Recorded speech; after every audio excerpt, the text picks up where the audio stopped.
How's it going today, everybody? Today is New Year's Eve.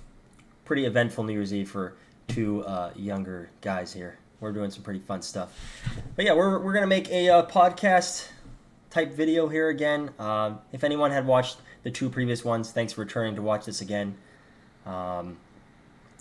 If you saw last time or haven't, this is going to be, strictly just a podcast-like channel. I'm going to post, the podcast that we record, and on TikTok I'm going to post all kinds of highlights, and there's all kinds of things that could come from this. Twitch, Twitter, you can follow us there to see, us playing video games, and all kinds of different things. And I can get into that further, and we can evolve on that as we do try to make more videos. But most importantly today, we're going to be talking about the MLB 2025 season. Last year we made 2 videos. Hopefully we make more than 2 this time. But my name is Tyler, and this is Ethan. What's up? If you can't tell, I know it's hard to tell, but we are both Red Sox fans. And the first half of this podcast will be Red Sox oriented. I will put a timestamp on the video to show when you can skip ahead to watch the MLB outside of the Red Sox if you do have no interest in listening to the Red Sox specific stuff. We have quite a few interesting topics on the radar here today. It's always fun to just talk about this stuff, can learn more from one another, and just everybody can leave comments that can educate ourselves. I do want to offer something. If you are interested in getting on the podcast, I'm going to leave that open to anybody. If you want to come on the podcast with us and talk to us for an episode, we would love to have you on. Anybody, if you don't know anything about baseball or if you know a lot, it'd be really cool to just hear another person talk and just get some more ears in the podcast. I'm going to move something real quick. It's kind of wobbling.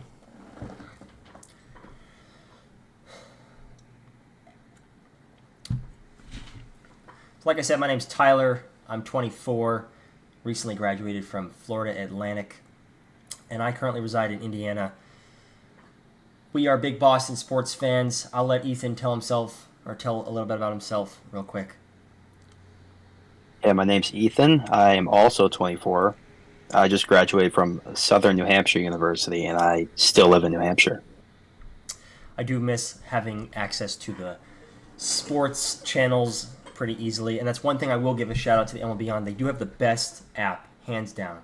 MLB TV app. It is a little frustrating with the market thing sometimes, but it is so great that I can be here and watching every Red Sox game with no, punishment. I obviously would legally stream it probably, but the MLB TV app is way better than the other sports.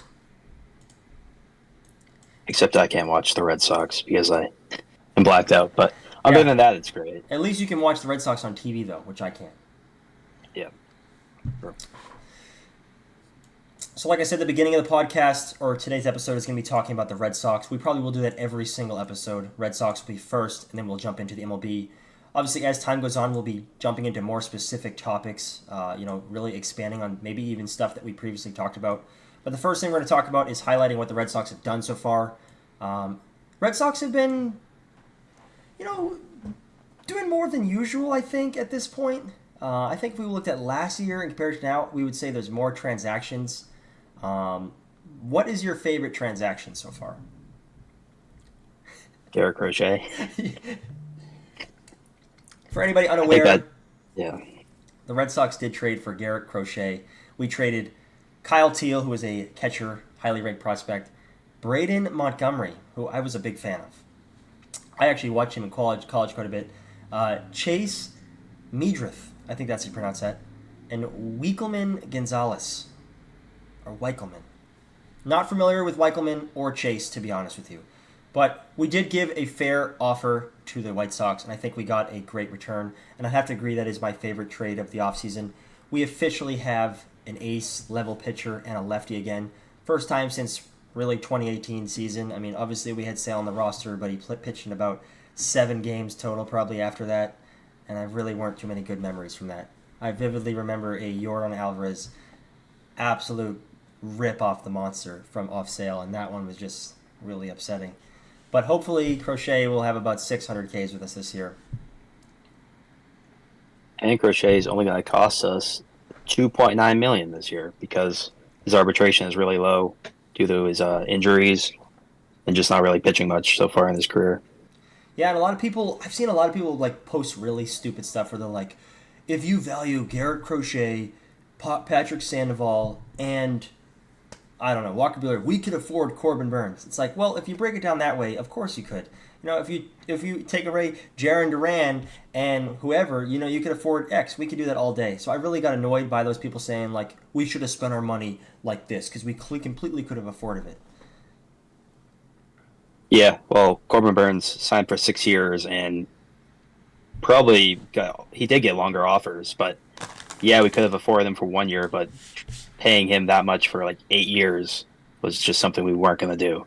And I do think like as much as I did want him, I think he was definitely, you know, going like this. Maybe not so steep, but it was definitely going that way. It can't continue to go up for him. Yeah, I mean, I've talked to you about this before, but even going into the offseason, he wasn't my number one guy I wanted just because I feel like he's coming off of his prime. Yeah. He is still an ace, but like even it's not even at the end of his contract, but halfway through his contract, he's going to be a 2 or 3 probably. Yeah. And I think he could be good when he's older, but it probably was the right decision to stay away from him. We'll jump into things we're more frustrated about, and I'm sure we'll come back to that conversation of starting pitchers. But I will list quickly what the offseason has been for us. We signed Aroldis Chapman, a reliever. I'm sure everybody watching this knows who that is. I would sure hope so, at least. We traded for Garrett Crochet, gave up a decent bundle. We traded for Carlos Narvaez. That's my pronunciation there. We gave up a right-hander that I never heard of. Nothing too big there. We signed free agent Robert Moreno to a minor league contract. We traded Emmanuel Valdez for Joe Vogatsky. We traded Cam Boozer for Yokier Fajardo. We traded Mickey Gasper for Giovanni Moran, which I'm a big fan of. We signed Patrick Sandoval, who is a lefty pitcher, and we signed Walker Buehler for a right-handed pitcher. I would jump further into money, but since the offseason isn't over yet, we'll touch base on money at a further date. It's really not worth the time at this point because, it's baseball. The money part is not the most important thing right now. One thing I do want to note that is something Ethan's obviously aware of, but scares me.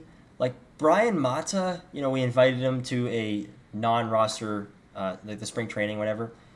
I am interested in what's going to happen to that. I really would like to see him pitch for us, but it scares me that nobody else had interest in getting him. That makes me feel like he could be terrible. It just seems like nobody wanted to take the risk to put them on their 40-man because after we DFA'd them, they were going to have if a team wanted to pick them up, they'd have to put them on their 40-man, which means they'd have to get rid of somebody else. So we just signed him to a minor league deal after we DFA'd him, and I mean it's really a no-risk thing for us. I mean, he could be okay, but I don't know. It's just a bonus at this point. Yeah, and I will probably say this again. The Red Sox probably have the least amount of shitty players on the 40-man, I think, of pretty much any MLB team, besides some of the bullpen guys. But, like, the hitting, or the people that are, position players, I don't know many shitters in the Red Sox lineup or on the bench. Like, none of those guys, I think every single one of those guys goes to any other team and is immediately put on the roster. Yeah, even, like, not just the bench guys, but, like, the AAA guys or players that, like, would maybe be starting for other teams. Well, definitely be starting for some bad teams, but even, like, some decent teams, they'd have, like, our minor leaguers in their lineup. Yeah,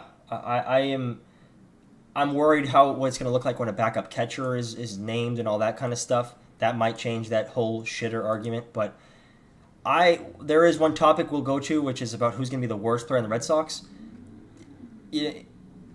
It's really like, I don't think there's many bad players. I think there's no great ones, or not a lot of great ones. But I think there's so many good players that it could create this whole controversy of success. But that basically is what we've done so far, and it is December 31st. A lot could happen still. There still is some potential, and there definitely is the potential of our young players being called up, which is going to lead us into the next topic, which is talking about our prospects. Definitely want to touch on that. I've seen some really, really fraudulent rankings of the Red Sox prospects, like not even putting us in top 10 farm systems, and it's just kind of pathetic because having a 1, 2, 3 that we do right now I mean, people probably should be concerned. Those are three players that are really gonna be good. Possible that our three best prospects could be the best three players on some other teams in the league. Yeah. Ex- Not that like as soon as I get called up, but like soon. yeah. And Marcelo scares me. Anyone not aware, that's Marcelo Meyer. He's a shortstop infielder. Uh, he scares me because of the injury thing. I remember when we drafted him, like, I was confused why we did. I didn't really understand MLB prospects as much as I do now, but I think he's definitely the scariest of the three in terms of what could happen, and that's bad. But Roman Anthony and Campbell, how good Campbell's gotten, I think Campbell's going to be the best player of these three. I do. I really believe it.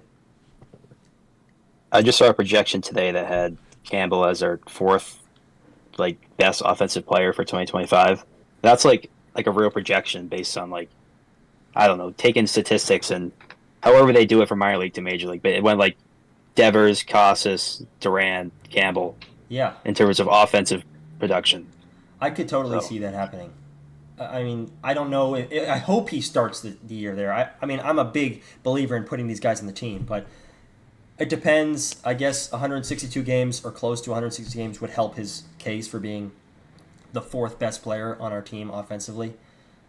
But to me, if you're getting that much better that quick, I think it shows signs of like really being dangerous in any sport, especially this one because hitting a baseball in the minors to the pros is or to the majors is clearly one of the hardest things anybody can change from. I mean, we've seen some really bad stuff happen in the last couple of years between rookies like Jackson Holiday last year. I mean, he was ripping the ball in the minors and then comes up to the majors, and I don't even remember what his first hit was. I think it went past the second baseman on a dribbler.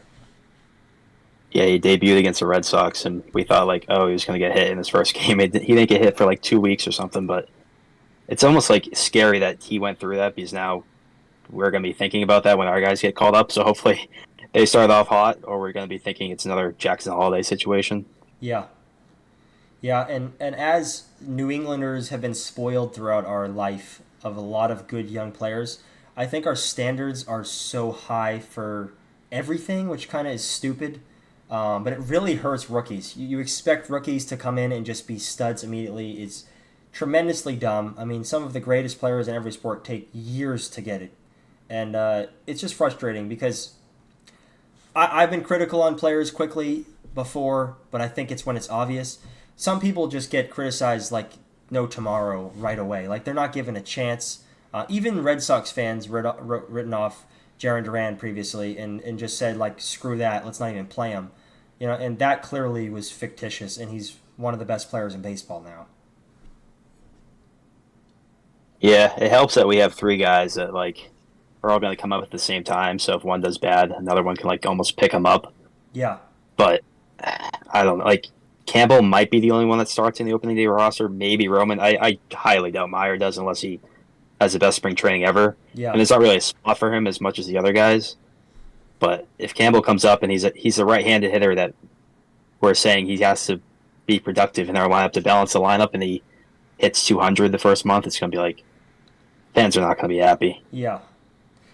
I mean, Grissom was definitely underwhelming.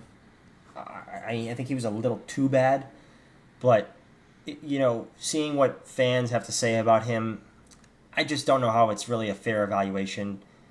I think that he could be given another chance and could totally turn into a good player. Now, do I think that's going to happen? I don't know. But it just gets frustrating. Like every year, every sport, you just see a rookie just get shit on. Like it's 5 games in. It's in baseball, 30 games in. You know, it takes a lot of time. I think Jackson Holiday could be a tremendous player. I remember Gunnar Henderson being awful and thinking that he was going to be like literally terrible because I actually was thinking he was awful. And, you know, he clearly is not awful. Yeah, I just saw some people ranking him in the top five in the entire league, which is a little aggressive, but still, like Yeah. Yeah. it just shows how much better he is now than when he came into the league in that first half of the season. And he won Rookie of the Year after being awful the first half. Yeah, Gunner being top five, I have seen some stuff about putting him pretty high up. I'm all set with that one too. I think he's still just pretty good. I think he's just good. Um, There's three more guys I want to touch on. Prospects are really hard for people to follow. Anybody listening to this podcast, I think you should try to learn more about prospects, because it does better your knowledge for what's to come for your future of your team. And like when you are watching the offseason, if they're not signing a guy so highly compared to the past, there might be that potential of a prospect coming up, because a lot of people don't know who we have coming up. A lot of people don't even know who these three guys are, who are three of the best prospects in baseball. But I wanted three guys to mention, and I wanted to see if you think there's a chance that they play on this team this year at any point, even for a game. First guy I'm going to say is Zach Penrod. I would say yes, but I heard that they're trying to make him a starter, and if that's the case, then no. But we called him up at the end of last year as a reliever, and he was okay. He throws hard, and he's a lefty, so there's a chance he'll play this year. They might want to keep him in the minors for like depth of the starting rotation. I would certainly like to see him because he throws hard. I am just kind of sick of watching guys like Bernardino and Julius Rodriguez who throw like 89 on average. So it would be nice to have that. I get why they might want to turn him into a starter, but I would like to see that. And the other guy who's pitches from the opposite side would be Guerrero. I think Guerrero starts in the opening day roster. Yeah. I think I don't know if he's going to be high leverage, but he just throws too hard to sit down in the minors.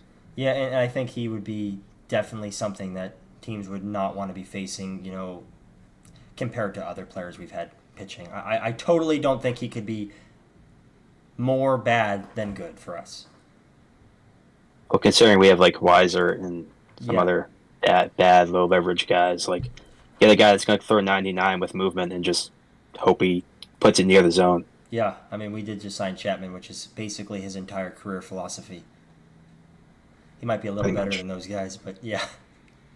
And then the last guy, this one was kind of a fun one, Blaze Jordan.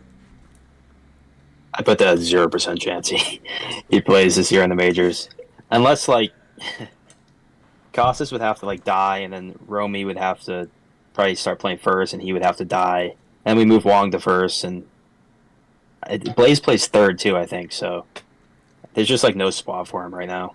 Do you think that it would be stupid to have him as a backup hitter? Like, maybe... No, but... Maybe, like, just a guy that comes out there and he turns into his 15-year-old self and he hits a couple of jacks for us. I'm pretty sure he's still in Double-A, so he would, like... We'd have to rush him pretty quick. And he, like, get hit in the face last year or something horrible. Like, broke something in his face, so he's been, like, battling injuries. He actually, like, was okay in Double-A. It's just that's Double-A, and then he has to go face Jacob deGrom. Yeah. Yeah, that one was more of a fun one, but I think it'd be cool to, if the season goes really poorly or something, to see somebody like that get some time, because I do think people would be interested in what he has to bring. I think he could be a good MLB player one day, maybe not a great one. I think he's just a year away. He might be, like, second half of 26. If we keep him. Like, if we don't think there's a spot, then we'll probably trade him next offseason. Yeah, I mean, we've had him for, God, it's got to be a long time at this point. I wonder. Yeah, we drafted him out of high school, I'm pretty sure. I think he was committed to, like, Mississippi or something, but he signed with us after we drafted him. Yeah, that is crazy. I was talking to my dad recently about Kyler Murray and just, like, how I wish he played baseball. And, I mean, that doesn't get talked about enough. Like, how fucked the A's got on that one. And truthfully, how I think Kyler Murray would have literally been Jose Altuve, but placed in the outfield. And he would have been incredible. I really think that guy would be the top 5 baseball player right now if he was playing. And it just sucks because it's interesting how the high school thing works. A lot of people don't really understand that, and including myself sometimes. It gets a little tricky. Some of these guys get drafted in round 87. Obviously, there's not that many rounds, but it's crazy how you could be committed somewhere and then uncommit, and that college gets screwed and vice versa. It's just kind of an interesting process compared to other sports. Yeah, when somebody gets drafted and they don't sign for whatever reason, I know they get like some sort of comp pick the next year, like a second first rounder, because Kumar got drafted by the Mets, like whenever his first year out of Vandy, and he didn't pass a physical or whatever, so they didn't sign him. I remember that. And then the Rangers drafted him like top 5 the next season, so... But the Mets did get like a comp pick, but still, it's not what Yeah, they expected. I think they would rather have that original player chosen. Definitely now, yeah. Yeah, I'm interested to see what Kumar does. I know we talked about him previously. I wonder if he will be good. Um, we're gonna jump into the next topic, which is just things that we're excited for as fans. Things we're looking forward to this season for the Red Sox and the Red Sox specifically. Um, One of the things I'll start on is having Trevor Story for supposedly 162 games. I think that's very exciting. I think if anybody doesn't want to see him in the lineup, they are either really upset with how poorly it has gone in his time here. But I think people need to understand how good this guy's defense is. And truthfully, if you played him in every game that we didn't have, or that he didn't have him last year, how much of a defensive impact he would have made in the games that he missed. And I don't know what his bat will bring. I don't know what to think about that. But man, I am excited to watch him play shortstop. Yeah, even if he plays 140 games, that'd be a win. But I'd say definitely I'm most excited about Casas just because he potentially could be at least the second best hitter on the team. So I don't know. I'm a big Casas guy, a believer, and I wish we would extend him while he's not at his greatest. But I mean, I think the Red Sox still know what he's worth, and this really is his last chance to prove how good he's going to be. Yeah, I did have Costas down for the entire season as well. I think whether trading him or keeping him is, right or wrong, I think that Costas is going to be impactful to the lineup in some kind of way. I'm hoping that he will stop taking strike three more. I would probably rather see him swing at strike three more. It does get a little frustrating watching his type of caliber of hitter do that, but it is going to be fun to see both of those guys in the lineup. I don't think people realize that's two definite upgrades from last year because we had David Hamilton and Dom Smith or Garrett Cooper. Maybe we could go back to Garrett Cooper though. He was pretty good. Garrett Cooper was definitely the worst player on the team last year. I mean, he was actually supposed to be okay, and he was just. I don't even know if he got a hit. He just swung at the worst pitches ever, and yeah, I can't believe how bad he was actually. Yeah, I actually liked the acquisition of him at the time because of how desperate we were, but it's just crazy the level of the ceiling between those two guys combined and Casas when they're in the lineup. It's just kind of crazy. It basically was like us having Bobby Dahlbeck when he was striking out 40% of the bats. It was Yeah. actually an upgrade from that somehow, but it's just it's bad. Hopefully, if Casas did get hurt again, we have a better backup plan than just signing random guys again. Yeah. Yeah, and I think that kind of leads me into my next statement, which is potentially getting some of our big three to come up. Seeing those three guys in the majors would be really fun. If an injury did happen, I think that's a definite time for these guys to come up. I would like the Red Sox to experiment with something weird this year.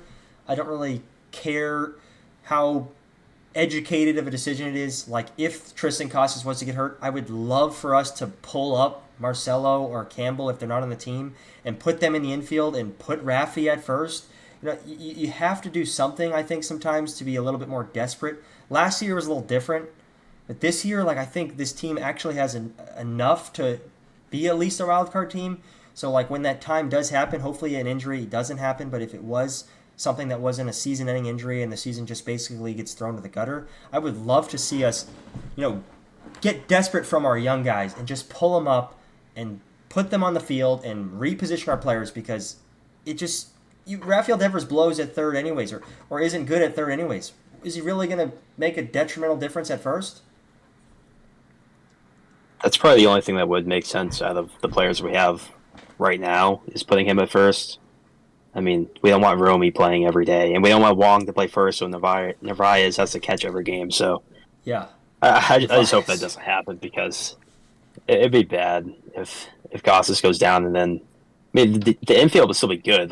Marcelo would probably play third or Yes. something like that, and Rafi would play first, but it's not the ideal situation.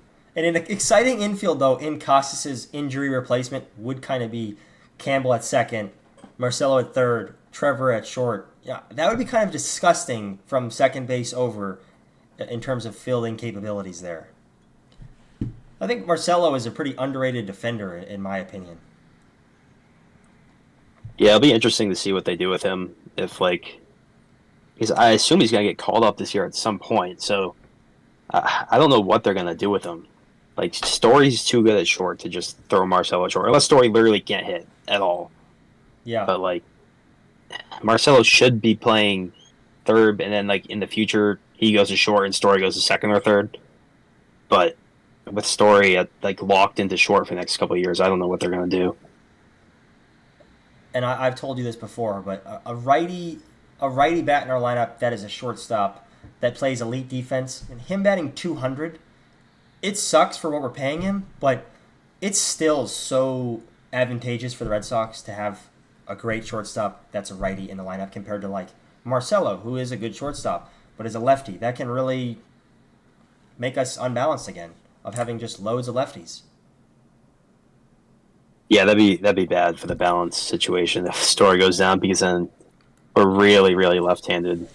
Like we Yeah, do have some like mid-tier players that are righty, but not.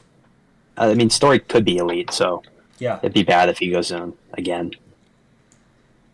One of my last one that I had down for things I'm excited for. I've already said this statement, but having a true ace or having a true lefty for the first time since 2018 sales season, in my opinion, a true lefty rather.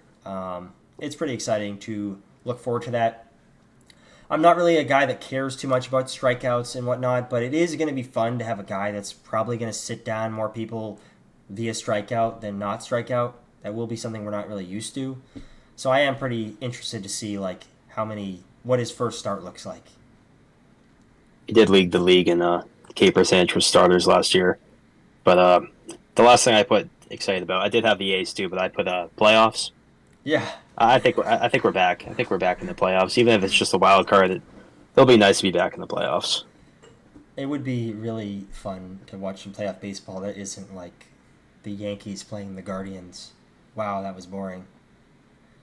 Actually, Yeah, Big Christmas did have a pretty cool moment. So that was a pretty interesting game. That one game.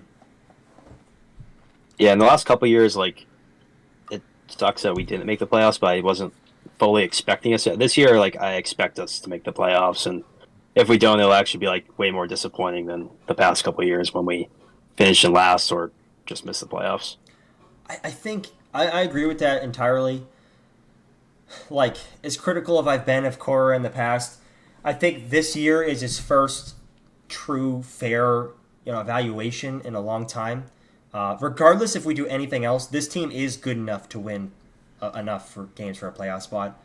I think there is going to be some decision making that needs to be done where it actually is going to require intelligence to make those decisions. So, if we're in the playoffs this year, I'm gonna applaud Core because this is gonna be good for us. Like we really need to get to this point because the fans are really disappointed with how off seasons have went in the past couple years, and I think it's just this season is only going to be better than the last two, and I think it's pretty hard to deny that due to health, due to what we did in the off season.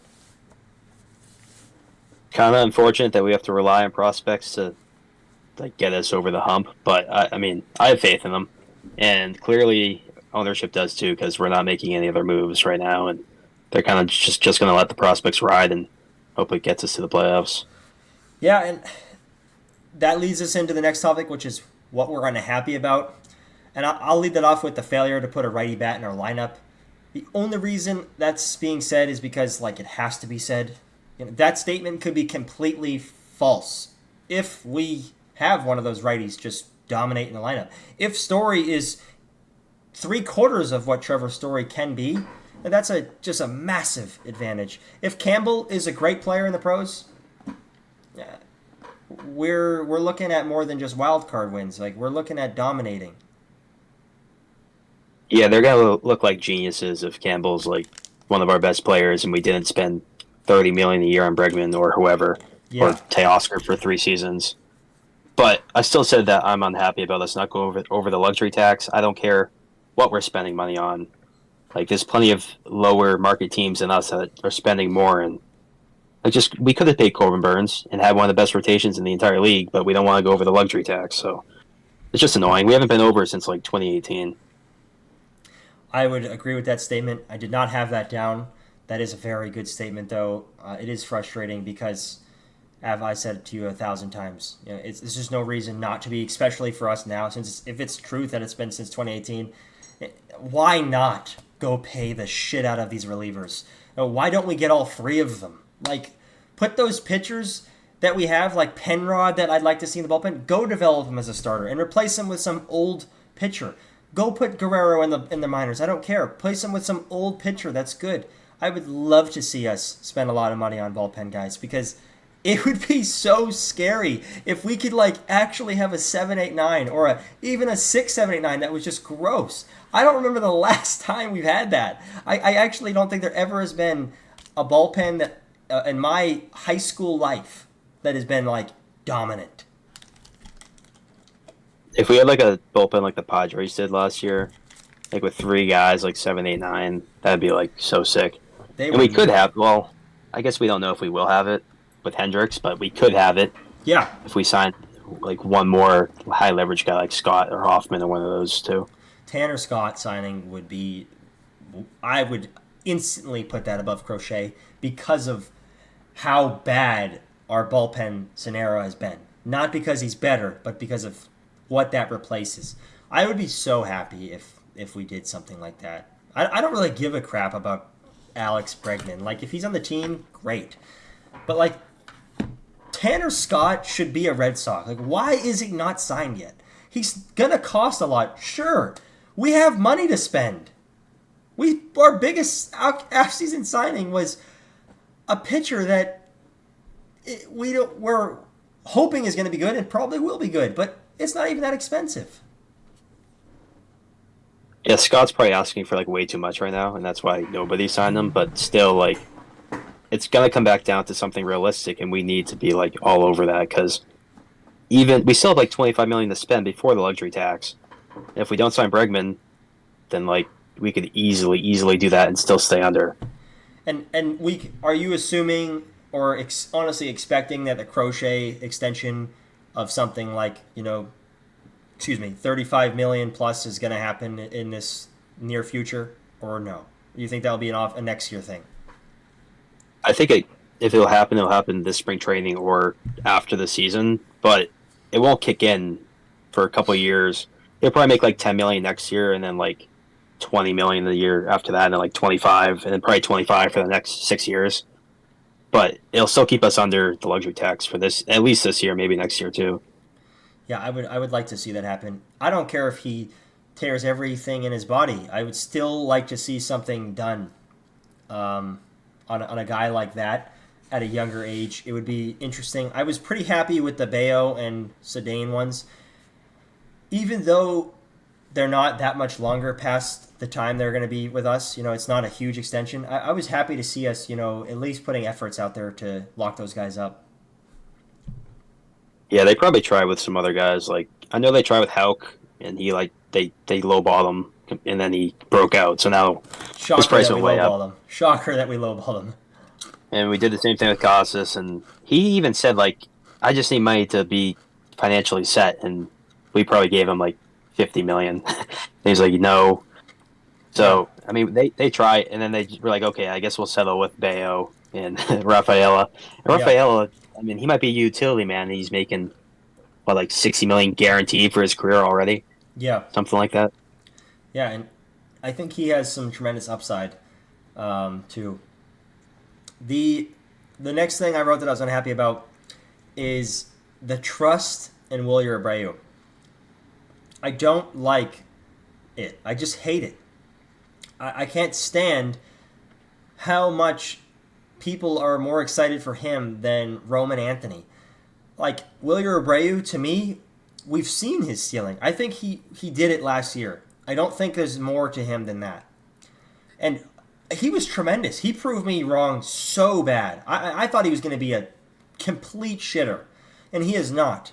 But his fielding is tremendously overrated. Statistics make that look way better than it is. has a cannon for sure.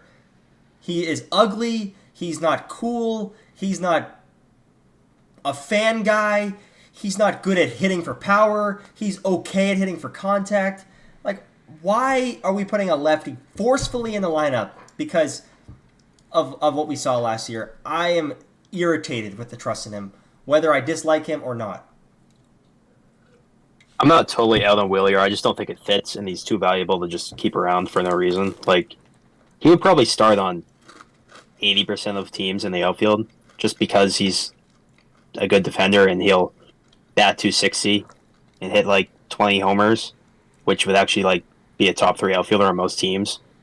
But Roman's definitely going to be better. Willier can't hit lefties, so that does bring his value down in trades, but like they shouldn't just hold on to him and then when Roman's ready, he's not a bench guy. He just is. He's too above average to be a bench guy, but I don't know. He's like not good enough to start on our team, but too good to be on the bench. And the thing about the statement of the 260 and not hitting lefties, do you know his strikeout percentage? Have you seen it recently? Because I don't know off the top of my head. No, I don't know. We would assume it's probably not great. It's probably above average, like not being good. Well, the whole team strikes out way too much. So yeah, and that's my point. Him being there as like an average or a good player, and him being a strikeout guy in a lineup that strikes out a shit ton, just doesn't feel right. I don't think he's a good base runner. I would like to see somebody else that's better at base running because Duran is the only guy out there that can run. Obviously, Rafael, I don't really know where he's going to be playing entirely. I hope it's center field, but is it going to be that? I think he's one of the worst base runners I've ever seen in my entire life. And he is really fast and really good athlete. I would just like to see like somebody with pizzazz that fits Duran's narrative. Like Duran is such a people pleaser. People love this guy. Like this guy is Boston all over him. I don't know why he hasn't been paid. I mean, it's completely mind-boggling. I overpay the hell out of that guy. I don't really care because he fits Boston. And right now, the Red Sox are really missing that. I mean, Devers doesn't even want to be the Boston guy. Like he just wants to be here and chew his fat lips and hit home runs. He has no interest in being our leader. Like I think Duran is going to be that guy for a long time, and I would love to see something next to him that's like exciting. I don't get excited about a Willier. I get, okay, he's not a shitter. Yeah, it almost feels like one of the prospects is going to have to be that guy if Duran isn't, which is kind of crazy to ask in their first couple years. It could easily be Marcelo. I feel like Marcelo's a pretty cool guy, and so is Roman, but Campbell might be a little quiet. Yeah, even though he might be the best of the three, but he definitely is not going to come in and be a leader. And I think Costas also, I need to mention, he could be that leader type role too. I do, but I think he needs 162 games under his belt with some success. And I don't think I think clearly he showed last year he is that leader. I mean, all of the announcers knew this. You know, he's getting constant interviews in the dugout. You know, like they look at him like he's a future Red Sox player that's going to be good. So I mean, he could definitely be the guy that jumps into that. But I don't know. I feel like Willier's like a really Walmart version of, you know, I feel like he's just literally Verdugo with maybe a tiny bit more pop.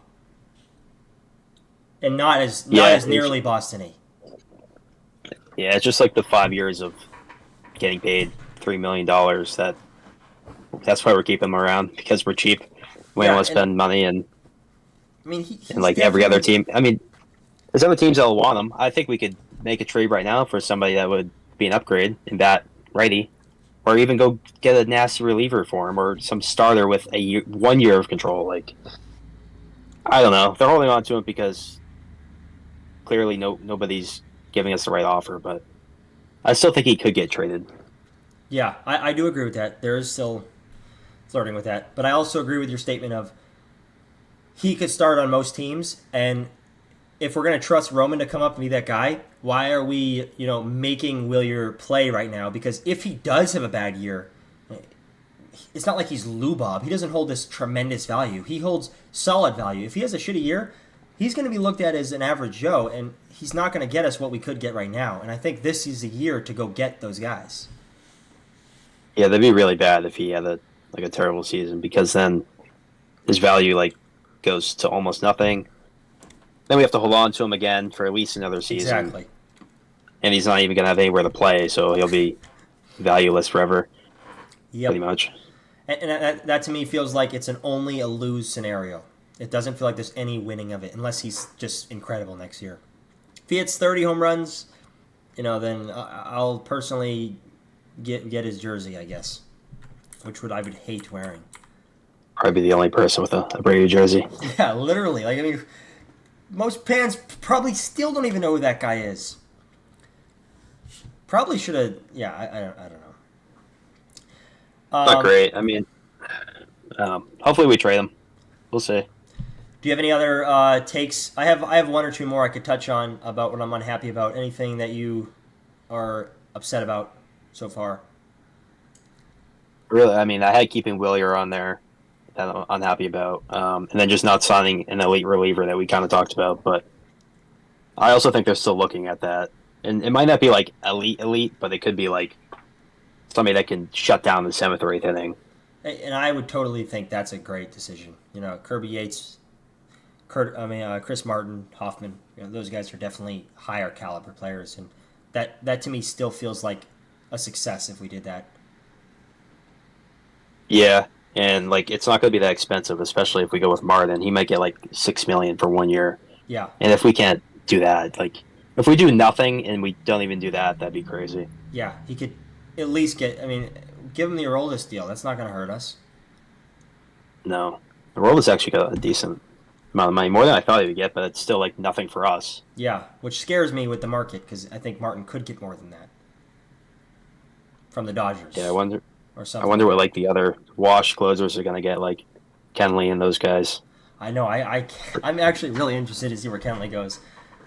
Kenley was like trying to be that leaderman guy, but he failed epically because he was just kind of focusing on like eating and stuff. And then he left the team the week left in the season. He's definitely. I would be very surprised if we even paid him $1. Yeah, that's not happening. One more. I'll say one of these real quick that you don't even really. You can respond with one sentence to. I thought Tyler O'Neill going away really easily was kind of frustrating. I'm not mad. I think it just he was decent. I think that we both talked about how annoyed we were with some of the things he did, but like I do think we let him go a little too easy. Without it didn't seem like we offered really any effort to that. I think we should offer them a 1 year deal and to take or leave it, but we offer nothing, so it is a little weird. Yeah, and then the frustrating one that we're gonna get two of Burns, Freed, Snell, and we have zero of them. That's pretty frustrating. I would like to see Freed and Crochet, I guess you could say, but pretty frustrating to not get at least one of those guys when there's no reason we shouldn't have one. I think we were like gonna go after Snell hard, and then like we were surprised at how fast he got signed, and then Yeah. like we kind of panicked and Free get a massive contract, and at least like I don't know, Crochet was probably the second best way to go about it. Like we Yeah. didn't give up too much. I wish it was just money. Like just money is definitely the way to go, but at least we got like that caliber of a pitcher. I guess we should have got two. We really should have got two. And I've seen some people post like we do have kind of pitcher. We're in kind of pitcher confusion because we truthfully do have 6 starters right now. Like there is 6 players that could start for us. I think the smart thing would be to put one of those guys in the bullpen. I doubt Giolito's going to want to be in the bullpen, and I really doubt Bueller is even going to be considered for that role. But like it scares me because there is the chance that Giolito, Bueller are terrible. Like there's a chance they're both are awful, and if that happens, then we're looking at like that question: why didn't we sign one of the elite guys? Because we would have, if he was bad, he wouldn't be nearly as bad as those guys. I don't think either of those things will happen. I think actually both those guys will be pretty decent. Yeah, I feel like Cutter's like I get putting him in the bullpen, but that's another guy like he should be starting on a different team. Yeah, If we're not going to have him starting, I agree. like trade him if we're not going to start him. Then we have actually decent depth in AAA that like if somebody gets hurt, you call him up and he can probably give similar like production that Cutter would give. But like he's too valuable to just put in the bullpen to pitch 2 innings every couple days. I just feel like we could have sent Cutter Crawford for Devin Williams straight up, and like they would have been like, sure. Yeah, easily. Definitely easily. And anybody that thinks that transaction by the Yankees wasn't good is delusional. I mean, sure, he looked shaky his last game, but that guy is disgusting, and he was only getting better. He was recovering from something that isn't really too fun to recover from. He looks terrible. I'd say, without his it definitely got the Yankees better. Definitely got the Yankees better, and like based on the value of players straight up, the Yankees had an overpay technically by like the trade calculators, but it doesn't like they didn't get worse. So I don't know. That's like where they got better, but they gave up just like extra like pieces that they had. Like Nestor was not going to pitch for them. Yeah, I don't think Nestor for Devin Like, gets it done though. I think Cutter is miles better than Nestor. Oh, definitely. But I don't know. Like Nestor is actually a major league starter, and it's 1 year of Devin Williams. So if they extend Devin, like they should be all over that like immediately. Yeah, Which they probably will be. I think there's already rumors about it. yeah, it would be definitely So, a like, smart thing to do. Maybe he wants his beard back though, or so he might go somewhere else. Well, if they're horrible, he's not going to want to stay. Yeah. Last thing I'll say in this unhappy column, that's actually the last thing, is the narrative around Yoshi. I understand why people think that he is, I guess you could say, overrated or not that good. But it's really frustrating to me on a team that strikes out at a ridiculous rate to think a guy that strikes out like less than 15% of the time should just be thrown to the wolves. I get all the reasons. Like, he's a lefty. We have lefties. He doesn't play positions. We're kind of in position hell right now. Like, we have so many. To me, Yoshi isn't that Red Sox hero guy, but he's that Red Sox guy that, like, everybody's like, that guy's a badass, even though he's really not that great. Acting like he's a bad player is definitely too much. It doesn't fit, but it's not like the world's ending because Yoshi's on the team. He's not the perfect DH because he doesn't hit for power, but he's still like a top. He might be their third best hitter on the team next year. So he's going to bat close to 300 and have a 350 on base and barely strike out on a team that strikes out so much. Yeah. So I'm not like mad that he's on the team. I don't think it fits at all, and it might be a little bit of an overpay, not like a massive overpay. He's making like $16 million a year, which isn't even that much, especially for the Red Sox. But they're kind of trying to trade him, but they're also like, I think yesterday Breslow said like he's going to be healthy for spring training. And we expect him to be in the lineup, so we'll see. I think Cora learned last year that Yoshi, I think he's going to play Yoshi as much as he can. I think there was times that fans doubted what he was worth and how good he was. He is obviously not going to hit for power all the time. But he's not terrible versus lefties, truthfully. He's fantastic at not striking out. Sure, the ground balls are annoying, but any coach in the world, any person in the world is going to say putting the ball in play is way better than striking out. And on a team that's going to run a ton, I think we will run a lot next year, having a guy like that can be it can create a lot of controversy for the infield. If we're running a shit ton and you put Yoshi in an important spot in the lineup and you have guys like Duran on base, he's only going to put Duran's stealing percentage and moving him on the bases at a higher success rate because he is going to hit the ball to shortstop and second line. And those guys are going to have to cover the bag. I think that we should experiment with Yoshi being a more valued player. I really think that he is important to the team. It really brings our strikeout failure like to a complete different level. I think him being out of lineup just puts us in like, okay, we're going to strike out a shit ton and we're okay with it. Yeah, the strikeouts they're not really going to get much better either because Roman will probably strike out a decent amount. Marcelo will too. Campbell is not really a big strikeout guy, and he hits for power. That's why he's like so good. But Story's going to strike out a lot. Wong's going to strike out a lot, and Wong's going to be playing like at least 75% of games probably. I imagine his backup is going to strike out a lot too, whoever that will be. Yeah, he's going to strike out a lot. Probably even more than Wong. What was Devers' strikeout percentage last year? Was it? Probably mid 20s. I did look up Willier. It was like 28%, which is definitely above league average. I know. Um, Durant actually strikes out a lot too. Yes. I think he'll fix that, though. I do. I think Rafaela is going to fix it a big time. He's going to have to, or he's not going to be playing. Yeah, exactly. Especially if Willier's still on the team. If Willier's still on the team, Rafael is not going to be playing as much no matter what. But okay, I got Rafi's strikeout percentage. Got his strikeout. He struck out 147 times last year. And let's see his strikeout percentage.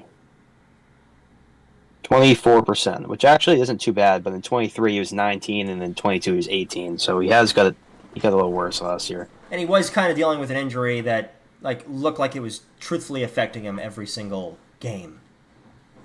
It definitely was. He was striking out like 4 times a game at the end of the season, which is not like him, and it probably plummeted his stats. Yeah, he's still one of the most feared in baseball, and he will always be because he's a badass. And I love that guy. I would be devastated if he wasn't retiring a Red Sox because he's all we've had the last couple years, and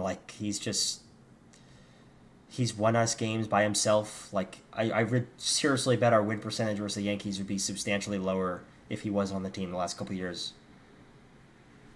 I think his number's going to get retired. How is it not? He's the most expensive player in Red Sox history. He's going to be one of the longest tenured. He's probably going to... And he's good. Yeah. Kind of crazy. He might lead home runs when he's done. Yeah, he started so young. It's just so weird to think Devers' number is going to get retired with the Red Sox. This goofy guy is going to get his number retired. Right next to Ortiz. Yeah. That'd be pretty cool. He'll have a funny reaction when he has a ceremony. Yeah. Just be smiling. He'll probably be up to about 12 words of English by that point. He's at about 5 right now. Yeah, I'll just be laughing. Or dipping, one or the other. Probably both. All right, so the next topic is things that could still happen. I don't really care how long this goes for, but we have been, kind of yapping about that last subject. So I'm going to just summarize what I have. I'll let you touch on what I said and then add what you think could happen. So I said sign Yates, Martin, or Hoffman. I think one of those will happen. I'm pretty confident in that. I think trading for Arenado it still could happen. I don't think it's likely, but I do think it could. And then I had signing Bregman, which this seems very unlikely to this point, especially after the last couple of reports I've heard. But I'm not going to rule that out because Corbin Burns signed with the Diamondbacks, and I never thought that was going to happen. Pretty much had the same things. I said sign a reliever, trade or sign for a right-handed hitter, and I have Bregman or Arenado is less likely than some horrible guys that we probably will end up signing, and then trading Cutter or Willier. Who's some of the horrible guys? Randall Grichuk, some guy that we've been linked to a lot, which doesn't make sense because Refsnyder is probably better when he's going to be playing against lefties every game. Did have Suzuki on there, which is the number one thing I want to do still, but ever since the Cubs trade Bellinger, it's kind of cooled down because they don't want to dump as much salary. What about Hyesung Kim? I think it's possible. I just don't know if we're going to sign a second baseman / shortstop now. He could play third, I guess. He is really solid. He's going to steal too, so I just don't think we're going to sign any of these guys. I think we'd be all over Bregman if we really wanted to sign a right-handed hitter that was going to be long-term. Yeah. We probably would have already did it by this point. I think the Kim one would be sneaky amazing. If Campbell isn't good enough yet, or they're not wanting him, I doubt Kim wants a short-term deal, but overpay him for 1 year. I don't know. Play him at second for 1 year of a really expensive contract that he shouldn't be making. It only makes the team better, I think. A righty that runs, it sounds like heaven. He might only get a short-term deal anyways, so it wouldn't be a bad move. I kind of see us more so just trading for somebody like that. Yeah. If Campbell doesn't pan out. Because there's so many of those average infielders around the league that we could just scoop up for nothing. Yeah. I think that there's definitely some room for improvement. It is the 31st. There's quite a bit of time left.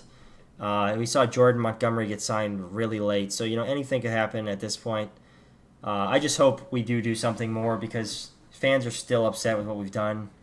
They don't really know how to feel about these young guys because they don't get it. Obviously, everyone's going to be optimistic that is a fan of the young players that do get it. Because, who's going to say this young player is rated the number one prospect, but he's going to suck? That'd be a pretty interesting thought process by a fan. But this kind of leads us into our next topic, which is players we're going to see next year that we do not want to see next year. And I'll start it off with, I do think David Hamilton could be playing more games than people think. Well, I have one thing down for players I don't want to see playing, and I specified it to Hamilton for long stretches. It's okay if he plays some games, but if he's a replacement for an injured guy and he's like Story last year, he comes in and plays for like a month straight, that's just an issue. Like, there's no power there. He's just not an everyday player.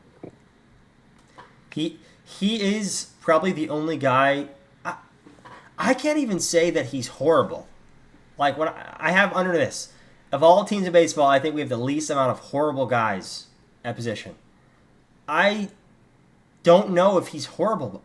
I just can't stand watching him. I just hate him. He throws like a girl. He can't hit anything unless it's just like grooving down the middle to him. I don't know. He just pisses me off. He's ugly. He's fast. He is fast. He is good at stealing. That is true.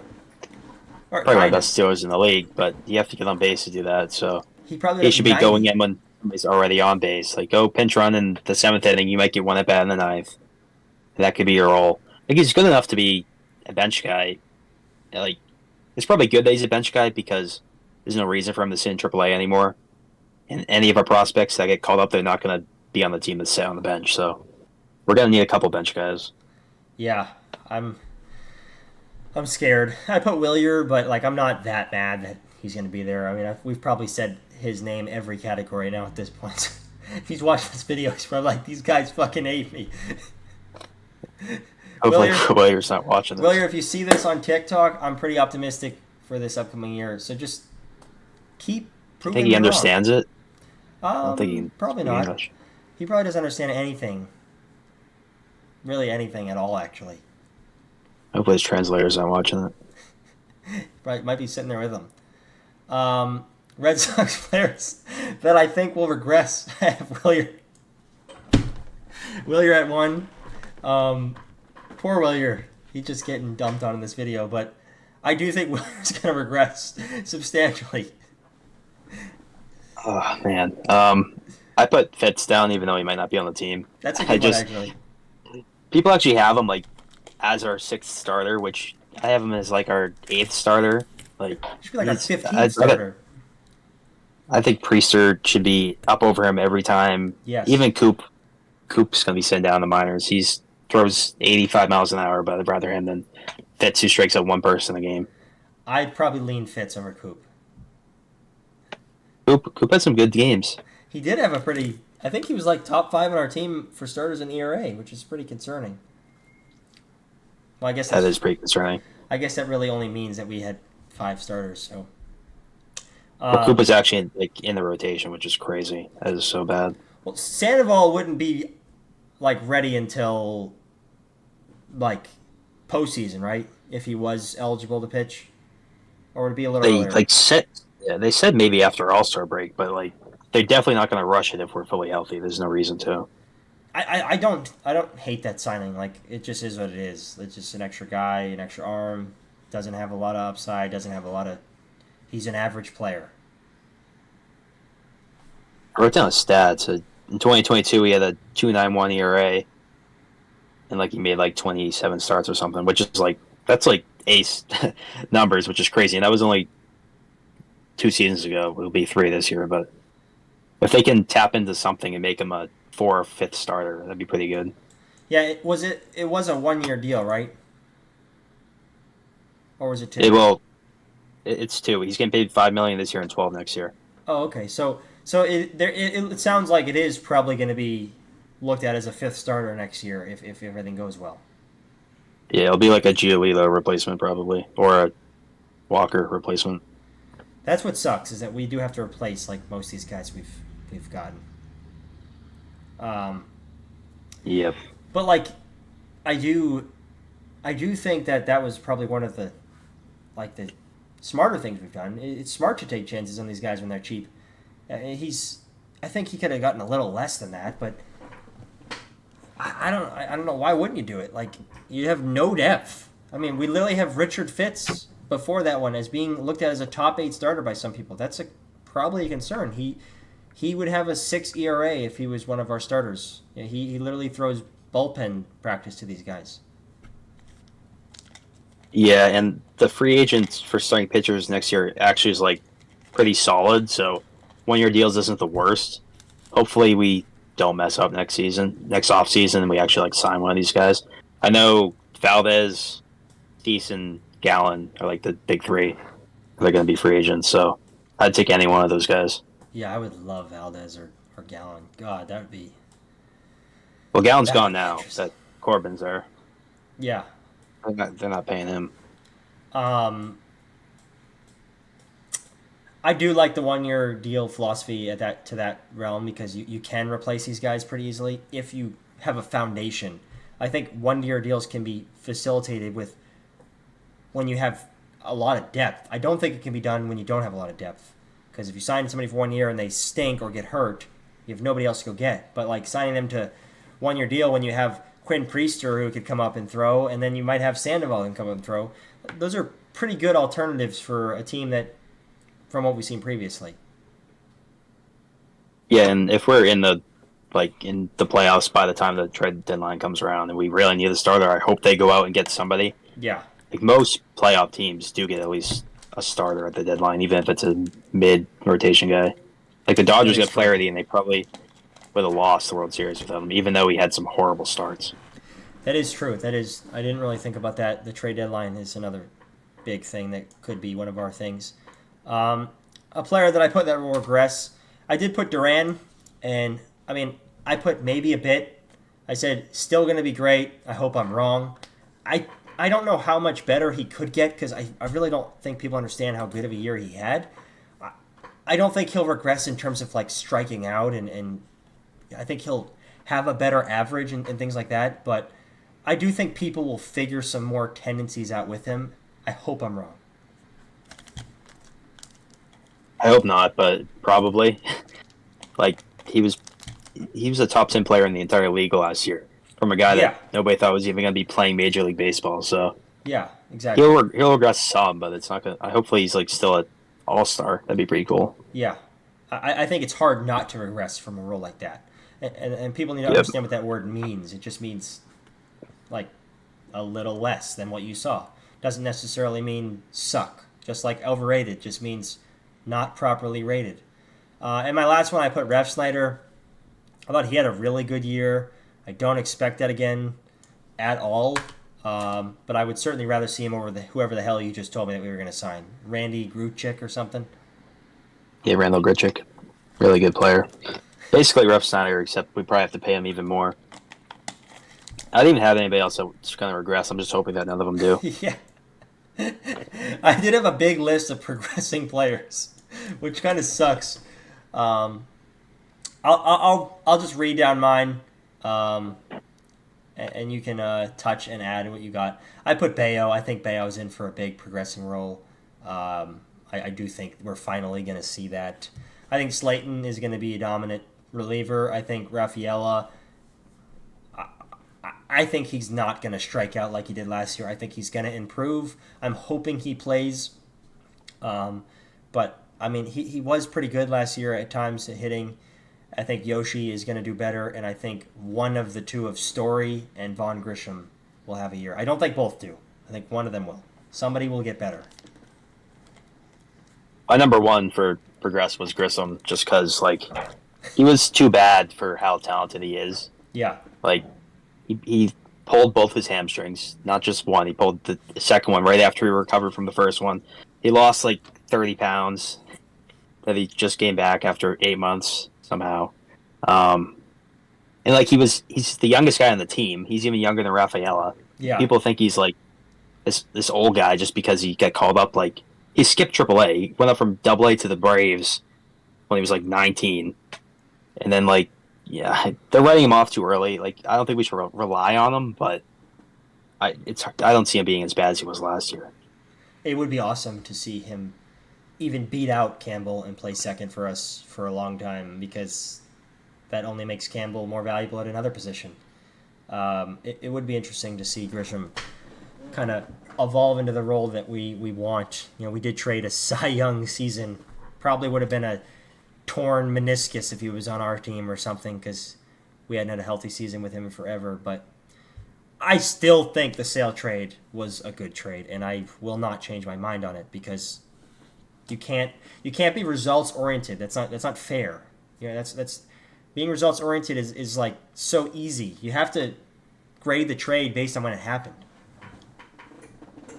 Yeah, the sale trade was just like whatever. Like, I'm not mad about it. Like, if it was to the Yankees, I'd be very mad about it, or even like to the Dodgers. But the Braves didn't even make the playoffs, so like whatever. Yeah, it was a useless season from Sale, unfortunately.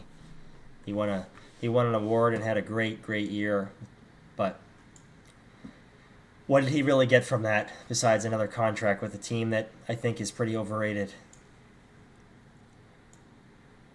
Yeah, they did lose their two best players, but they'll be back, I guess. I don't mean it like as if they were overrated last year. I think they're overrated going into this year because I think Iglesias is going to decline. I think that Olsen is probably going to be calling it quits. Like I don't think he's going to get back to what he did. I don't think Austin Riley has ever been good. I never thought he was. He had a pretty bad year last year. Ozzy Albies is definitely on the decline, I would imagine. They lost Freed. Have they signed Losing any Freed pitchers? is tough. I don't think so.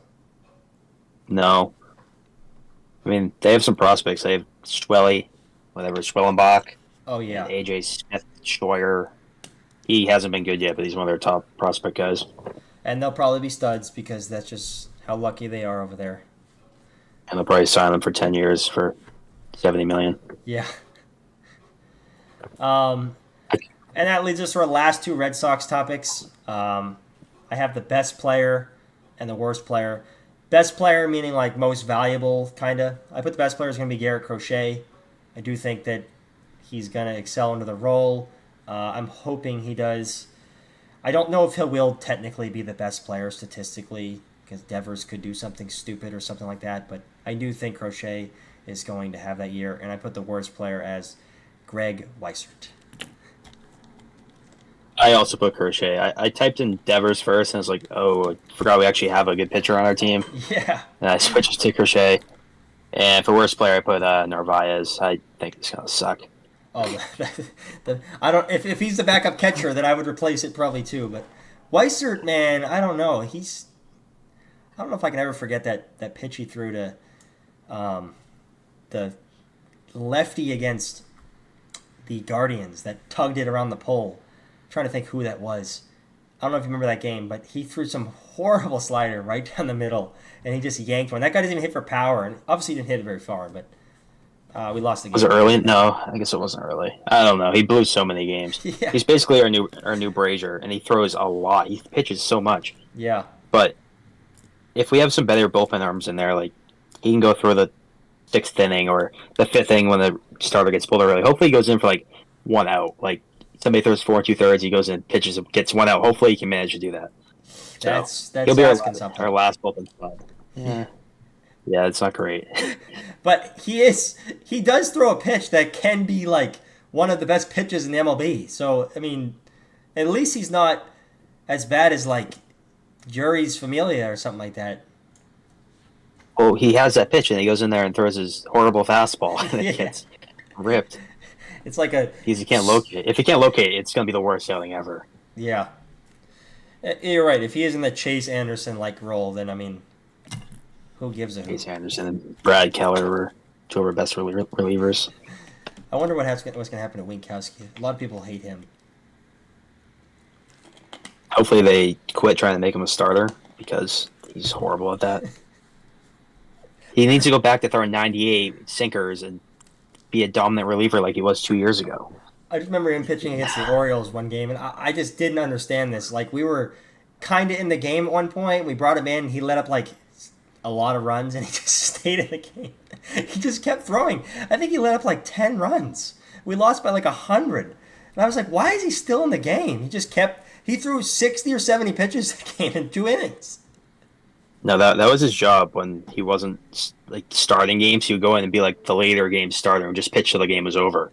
He would just go and then he wouldn't be able to pitch again for like 2 weeks, and we'd send him down. Ruined his arm. It's just Expect him to come back up and get out some good hitters, and he comes in there and he's like, Coach, I'm still tired from fucking the last outing I had, which was basically a start. he's gonna have to like figure something, or they're gonna have to tell him what to do, and just like he has to focus on that in spring training, or he's not even gonna make the team. Yeah. Like our team's too good to just have some random guy on there that's not good anymore. Yeah, I agree. Well, that wraps up our Red Sox, I guess, segment. I will, as I said, put timestamps for that kind of stuff.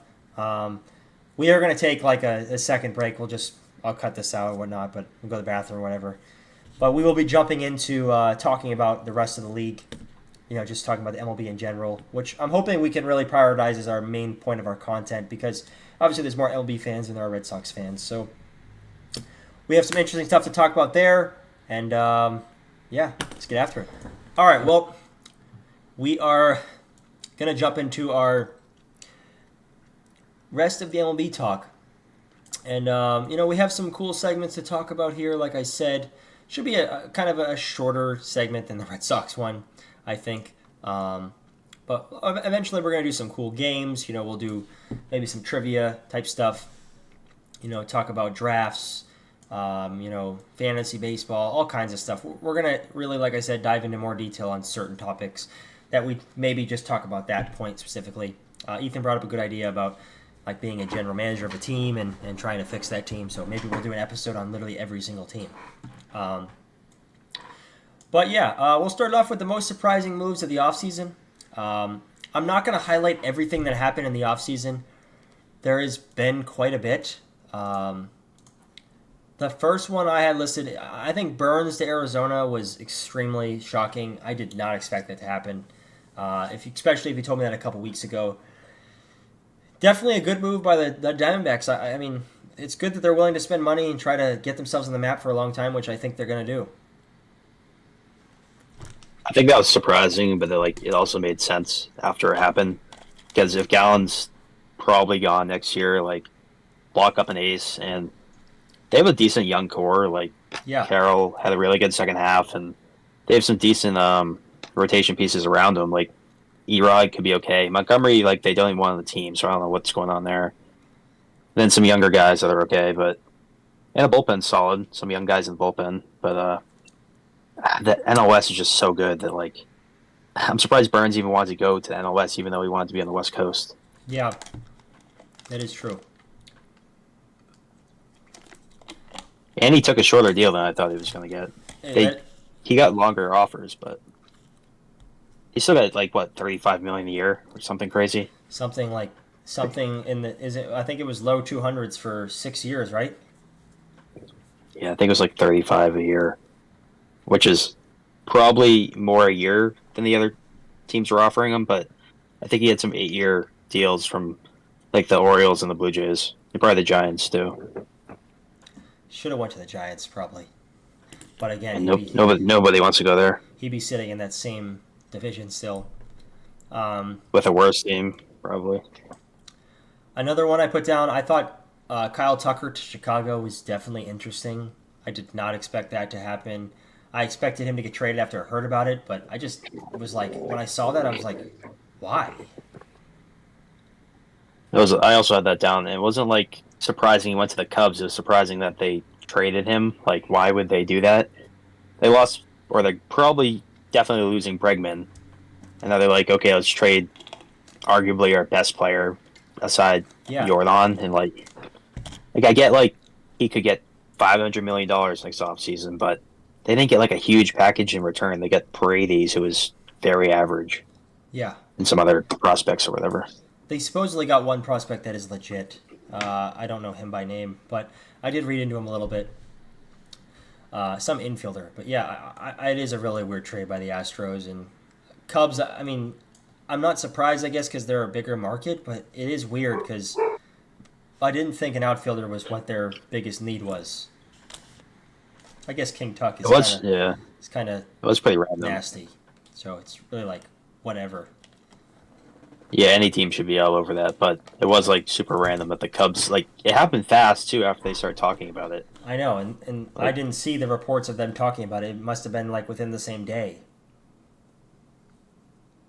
yeah, I didn't hear Cubs. I heard only the Yankees, and the Yankees were just like hoping because Tucker had 1 year left on his deal, and all of a sudden they were like, okay, we're gonna trade him. It was so weird how it all happened.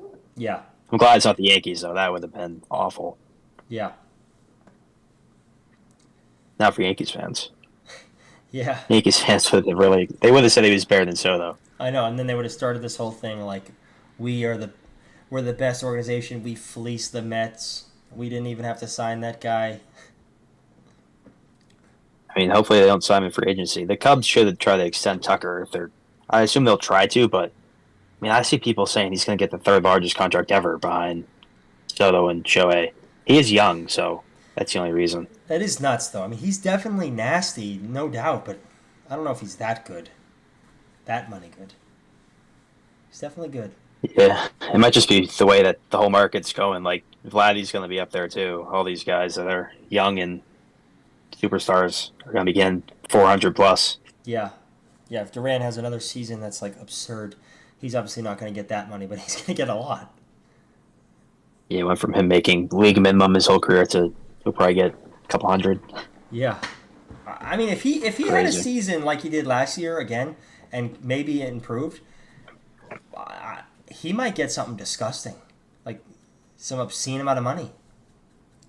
It's only because he's older that it's hurting him. I think he's what is he now, like 26 or something. But how old is he? He's 28, so I think he debuted when he was 26. So he's not going to be a free agent until he's 32. Yeah. Soto hit it.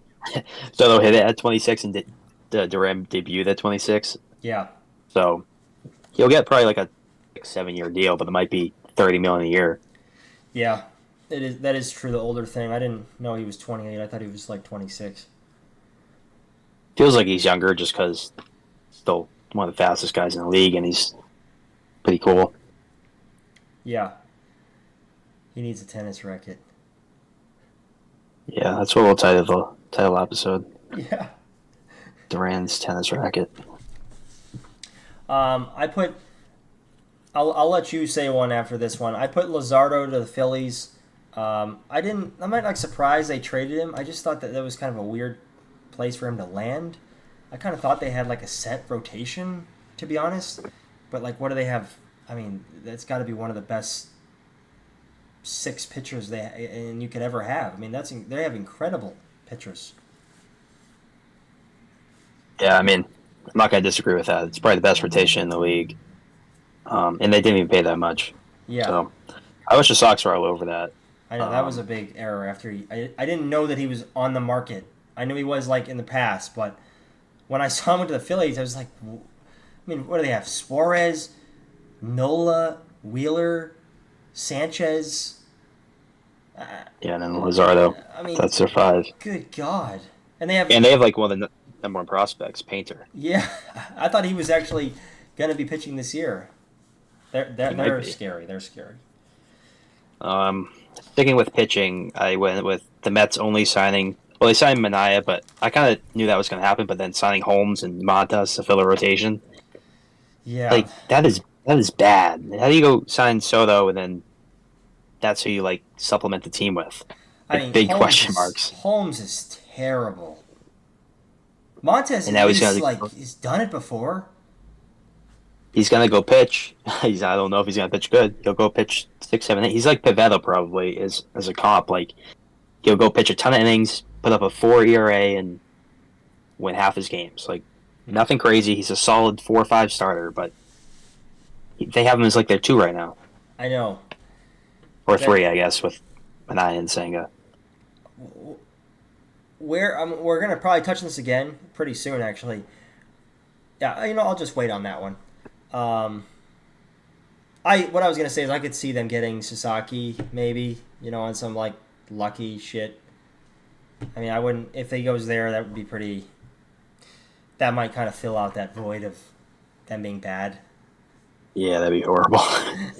But I thought one of the weirdest moves of the offseason was Severino. And it's only because of the team it went to. I never thought the A's would pay that kind of money on somebody. Especially him. I don't think he's good or bad. But like, why that money on him? Of all the players you've had in the past, that's the one that you pay money to? I think it's even weirder that he would want to go there and go play in one of the worst stadiums of major league teams ever played at. It is strange. I heard that their clubhouse is in like the outfield. Like they have to walk across the entire field from the clubhouse.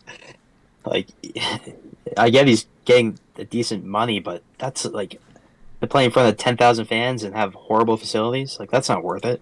On a team that's definitely not making the playoffs, it might be okay. Not a playoff team. I think that they could be close to that margin. Maybe not in a loaded and a harder division, but I do think the guy Severino is pretty good. I do. I think he is solid. I'm trying to think. I'm trying to see what exactly his contract was again. I know it was a lot. The largest in A's history. Most they've ever paid a player. Luis Severino. Exactly. It's just it's kind of absurd. 3 years, $67 million. Like, it's not like an ass load of money, but that guy worth that much? No, man. Like they made another good move with I thought Jeffrey Springs was a good acquisition for a team like that. They have to do some of these young bats.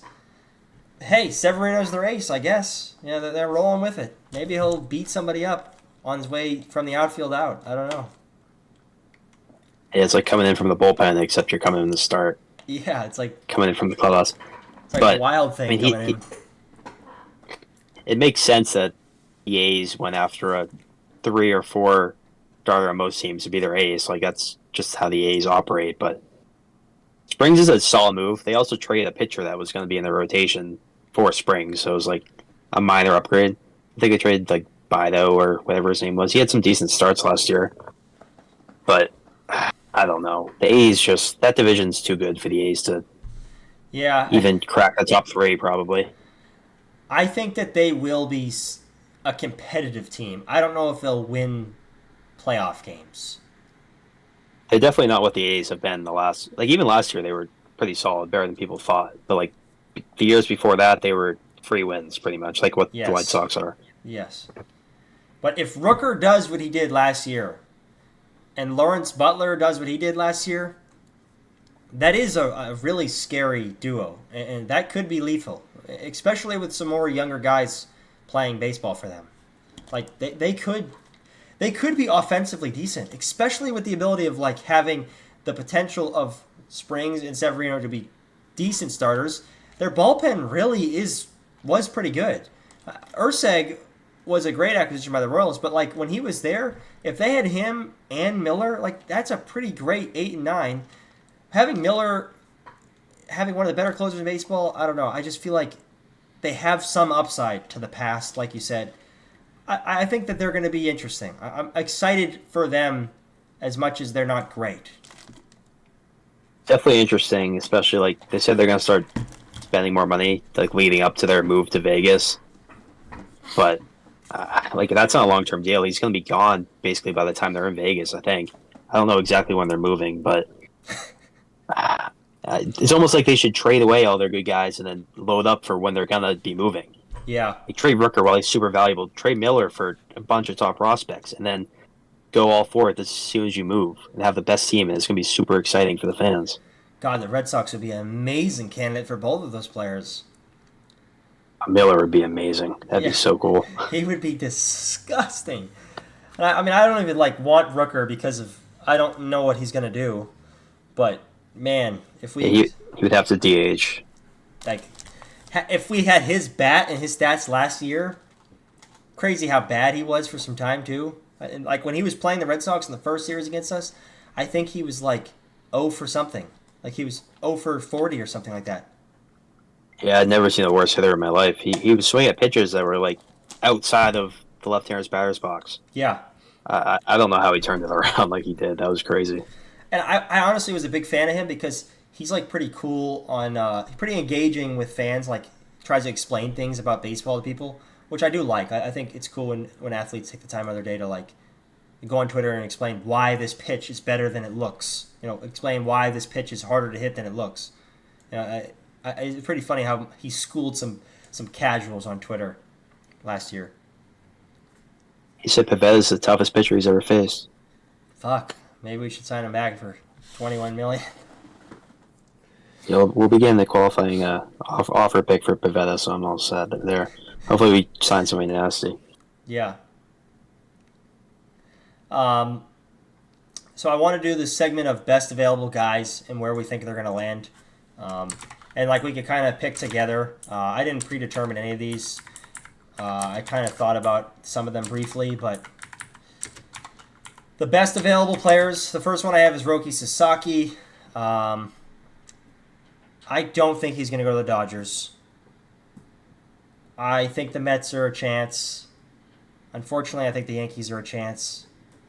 I think the Red Sox are a flyer. I would be surprised if it wasn't like the Mets, though. I think Padres are second to the Dodgers. I think he will go to the Padres just because. Padres is a good one, too. How do the Dodgers, like, they're going to have 15 starters? Like, does he really want to go be the 5 on their team when he could be the 1 on almost any other team? Exactly. It's just crazy. So, Padres would be cool. And then, like, there might be an actual chance for, like, a good rivalry in the NL West and the Padres making a run. Like, they had a great season last year. The Padres did. Yeah, I wonder how many players will progress and regress. I mean, they're losing Kim. They lost Kim and Profar, right? Profar, well, yeah, they're both still free agents. I think Profar's probably going back there, but as of now, he's not there. Yeah. I would have loved for them to trade a Tatis and just pull the complete moron decision and send him to us. I don't even like that guy. I would give up everything for Tatis. It just fits too good. Yeah, exactly. It'd fix everything, but it's just not going to happen. He would be jacking balls over the monster. There would be some balls just launched. The fans would burn down Petco Park if they traded Tatis. That would not be good. He's locked. Now his deal looks great. He's like $300 million. Yeah, and if he was a free agent right now, crazy. It probably cost like all of the top 3 and probably some more. Yeah, it'd be top 3 cost this Willier. Cutter. It's almost worth it. I would do the top 3 and Cutter and Abreu. I wouldn't give him Casas too, though. That's too much. Yeah, if we could somehow do like Marcelo, Campbell, then like Houck or something, that'd be pretty cool. It's realistically a good offer. Like, sure, but they won too many games to do this. If they won 70 games last year, like I thought they would, I would be saying like trade the guy. Like you're never going to be good again. But since they did show signs of life, and they had a stud rookie, like I think that they could still definitely hang around and be good. So you have Dodgers. You have Dodgers and you have Padres. I had Mets. I'm not going to agree on the Dodgers, but I will agree on the Padres. I think that's a good fit. Next one I have is Pete Alonso. This one's really interesting to me. I have really no clue where he's going. Like, honestly, no clue. I think some weird-ass team is going to get him. I think nobody wants him for what he's looking for, so I think he'll just go back to the Mets on a very short deal and try to earn money again, like try to hit free agency again in 2 or 3 years. I saw they offered 3 years, $90 million, which is very high annual average, but like he probably wants $200 million. Yeah, which is completely obscene. I mean, him and Bregman must be hanging out together and smoking some serious meth because I mean they just want way too much to be basically average. I mean, not average, but not what they are. Bregman is definitely, to me, better than Pete Alonso is. Yeah, I'm all set with Pete and his strikeouts every at bat. Yeah. I don't know where he's going to go. I guess the Mets would make sense, but it'd be cool. I still know what the Mets are going to do. Like, that Mets lineup is not very good. Like, I get they got Soto, but Lindor's not going to do what he did again, and then without Pete, like Vientos was a good rookie, and he's going to be a solid player, but he's not like a superstar yet. And he could technically go play first base if they really wanted him to. Yeah, and they'll have who knows playing third or whatever or DH. Probably that kid like isn't Brett Beatty still there? Yeah, I mean he's not He great. sucks, but He wouldn't be playing. He wouldn't be playing on most superstar teams like the Mets are claiming to be, yeah, just because they got Soto. they're frauds as it gets right there. But I guess that would probably be the one. Yeah, I'll get to that later. Alonso, I guess we'll go with Mets. I don't really know on that one. I think Bregman is obviously one of the better available guys. I would be surprised if he's not going to the Tigers at this point. Seems like everything's leading that way. I think it'd be a good signing by the Tigers. I do. I think it's Tigers 90%, Red Sox 10%. He played for Hinch with the Astros, and now Hinch is with the Tigers. So I think that's a big connection there. And then he would almost be like, I guess he would be the number one guy in that lineup. Absolutely, Oh. the jersey sales would be pretty sensational. I mean, they would definitely be good. Like that's a huge upgrade. I mean, who the hell? Glaber's not their jersey sales. Yeah, God. I mean that would be a good signing though with Bregman. Like he's not good, or he's not great, but he's an okay player. He's definitely better than whoever the hell was playing second. Was it Akil Baddoo? I mean, who the hell was it? Somebody awful. I don't know. I think Cole Keith is not going to play first. I don't know what they're doing with Torkelson. He might DH or something, or they just won't play him ever. Definitely. They have some pieces. It's just he should be playing first. Baez I don't know who's right? playing short. Baez is bench, I think. No, I don't think they didn't play him in the playoffs. When they actually try to win, they start winning when they benched him. So that team's interesting. I think Bregman would definitely put them up there in contention for the AL Central. I don't know if they're favorites, but it'd make it interesting. Yeah. Yeah, I think that's a really good home for him, especially with the Hinge thing. Tanner Scott, I mean, he could go anywhere. He really could. I don't know who his favorite team is right now. A lot of teams make sense. Unfortunately, I think he's a Dodger. He probably could be. The Dodgers need a closer. Apparently, they almost had Devin Williams locked up, and then the Yankees came in last second, took him from him. So they're looking for a closer, and money's nothing to the Dodgers. So maybe they give him 1 year, $25 million or something stupid to be the closer. And they should have a closer. They're the best team in the league. Like they need a dominant closer. Yeah. Has he ruled out going back to the Padres though? No, but I don't know why the Padres weren't all over it right away. Yeah. Kind of weird. That one to me is a really tough one to throw a label on. I mean, it probably will be one of the teams spending money. It'd be really cool to throw a Red Sox label on it, but it's probably not going to happen. I'm going to leave that one as a Probably blank. not. Yeah, that could literally be any team. It could be the Phillies. Phillies need a closer. Yeah, they lost Hoffman and Esteves. Like, definitely can't trust Soto out there. If he's even still there. You got traded to the Orioles and was horrible. Wait, Greg Soto got traded to the Orioles? I thought it was just... Him and Sir Anthony and Soto both went to the Orioles. I thought it was just Sir Anthony. They both went.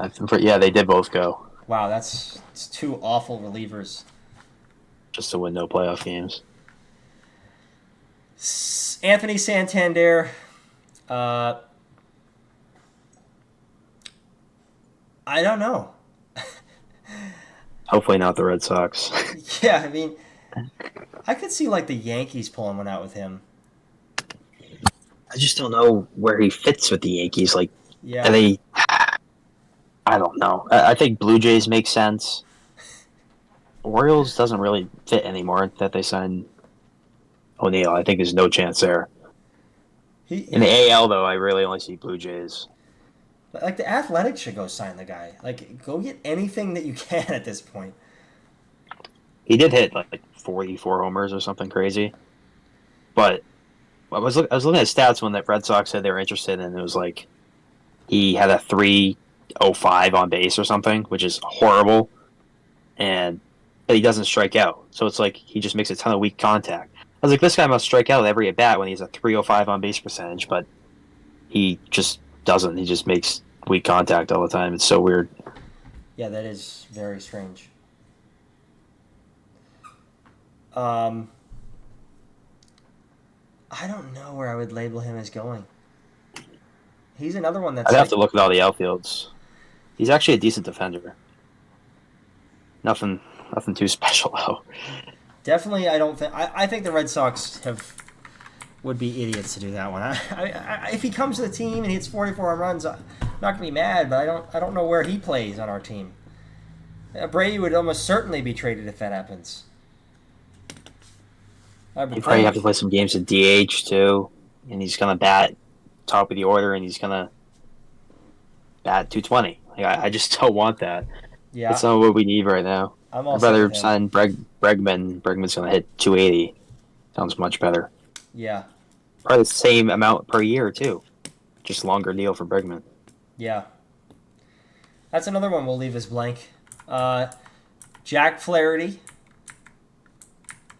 I think he's gonna go to one of the better teams in the league and just kind of like some kind of short term deal. Obviously, I could see him going back to the Orioles for sure.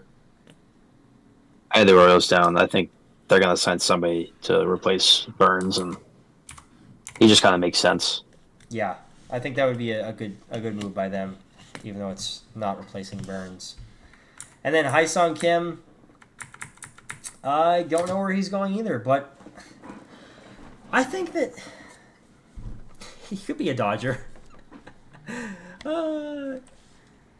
Is Mookie's going back to the outfield, right? Mookie's playing short. Okay, so I mean, what I mean, Stone's playing second, or Lux?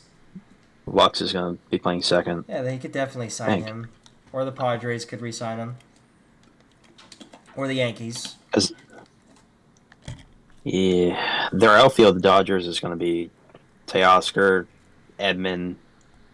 I don't know who's gonna play right. Probably. Some random guy.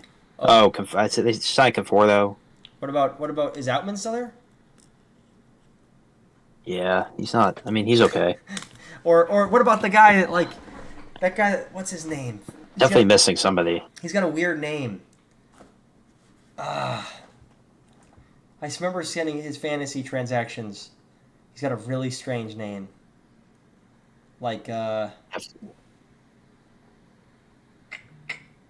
Hopefully, you're not thinking of Chris Taylor. no. He's terrible. Oh, Pages? Yes. Yeah, Pages will probably be out there. They're like good, but they like have so many. They have more bad players than we do, but they have more good players than we do. Yeah, but you look at their rotation, and they have 5 aces, and they have 10 more solid pitchers that I don't even know what they're gonna do with. Yeah, Hide them away. They they're, leave them. they're annoying. I'm gonna put Kim. I could totally see Kim being a Yankee. Unfortunately, I don't know where he's favored to go though. That'd be annoying because then like DJ could just like retire and they don't even have to think about him because DJ's not good anymore. I can't believe he was ever good. I think he won a batting title or something close to it. Is there anybody else that you wanted to mention? I just put Hoffman down as the only other reliever, and I just said Phillies again because they still need a closer. I think that's a fair fit for sure. Or the Sox, honestly. That'd be pretty sick.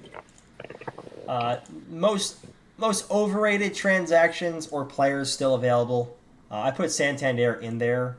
I have Kikuchi as one of the weirdest signings and just horrible overpay by a really bad team. I put Profar in there. I think Profar is never going to do what he did last year. And I put Scherzer in there. But Boyd, massive overpay. He got 2 for 29. I think that's way too much for a guy that pitches 3 innings as a starter. And then I put Willie Adames. I just think that's too much money. Yeah, that was close for me as well. I think he's just a little better than these guys, but yeah, he's definitely overpaid. The Giants are just looking to give money to somebody, and I guess he wanted it. Nobody wants to live in San Francisco. I guess that makes sense. Yeah, I agree. That place is a really good city, ran by a really good DA they had at one point. Really good presidential candidate as well. Might sign her. They might. She might be the GM soon. So I have some. I have this one. I was kind of excited about the most underrated transactions. I have some more like. I have some ones that I think you might disagree with, and because two of them are Yankees. I think Devin Williams is the most underrated one of the offseason, for sure. I'll let you go with one. Sid Chapman for the Red Sox. I think everybody thinks he's washed up, but he's not. He led the league in strikeout percentage last year. He did lead the league in walk percentage, but we'll forget about that. Led the league in strikeout percentage, and he had like a 3 ERA and was closing out games still when he wasn't even supposed to be a closer. I think he had 14 saves. I think he's properly rated. I don't think he's overrated at all. I think it's a good Just signing. like when we signed him, everybody was like, "This guy stinks." Like he just beats his wife, and that's it. I mean, if he was our only move this offseason, I would be on that same argument. But he's definitely not bad. He's better than what we had. And he's not like he's expensive. Yeah, it'd be bad if he was our closer, but I think as a seventh inning arm, it'd be pretty nasty. Yeah, yeah, and he could close games if we really needed him to. He's got the experience. He'll get a couple saves. Another underrated one. I mean, I had Luzardo. We already talked about that, so we want to talk about that. I have Jeff Springs in here. We've already talked about that. But I have Christian Walker.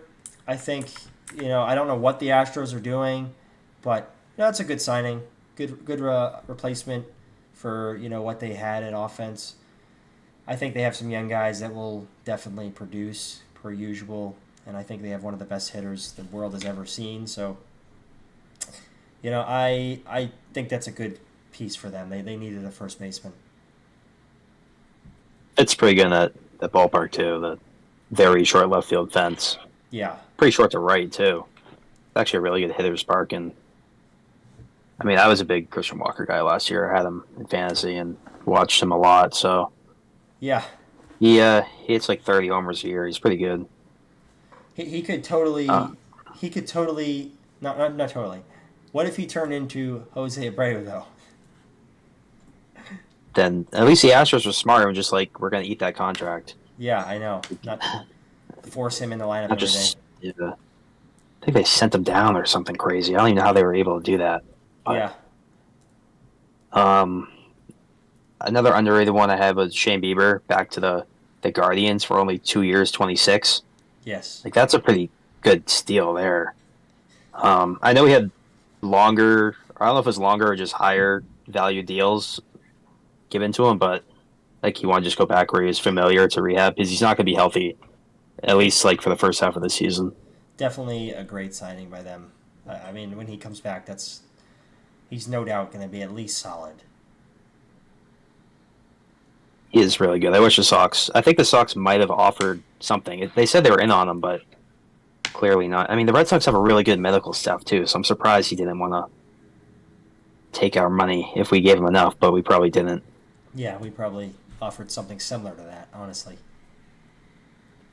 And maybe less. I think that like Romano is an interesting pickup by the Phillies. I think that like he has upside to being good. I don't think he is good. I don't think that the injuries are fun to deal with, but on a bullpen on a team that's nasty, like why not put a pitcher in there that was good? I like that signing. I guess he could be their closer. I didn't even think about that, but that wouldn't be a good. He was like pretty. No, but I wouldn't be surprised if they did it.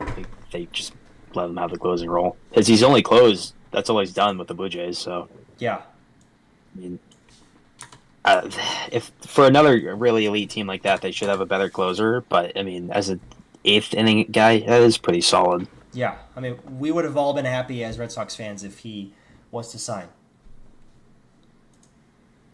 Yeah, I mean that's kind of the caliber of arm we need to sign as another transaction. But I had one more. I just put Kyle Tucker as underrated just because of how good he is. Like kind of crazy that we talked about it, but the Cubs just came in and got one of the best players in baseball just out of nowhere. Yeah, it is. It is wild. I think they probably. I mean, I get why they dumped Bellinger. I do, but they're trying to win. I don't really know what they're trying to do. They probably should have just kept him. We'll see, I guess, what they do this year. I'm curious to see if they win games or not. Hopefully, they take that money and give it to Tucker, even though it was only like what 15 million a year or something stupid Yeah. that they were gonna have to pay. But I mean, he's just so good that they just need to like give him 500 million now almost, and not even let him hit free agency. Yeah. I know the Blue Jays are struggling with Vladdy, and Vladdy said they're not even close to where he needs to be with negotiations. Yeah. He'll be talked about in a second here on our surprises and traded list. I think the Diamondbacks trade for Naylor, like, I don't think Naylor is as good as people say he is, but that was like a good acquisition. Like he's definitely good. He has upside. He's gonna be like Santander, but I thought it was interesting the Guardians just like kind of got rid of him. I thought he was gonna be a Guardian forever, to be honest. For the Guardians, it's a good trade because they immediately signed Santana right after Yeah, because they got something for Naylor, and then they signed Santana, who's kind of similar.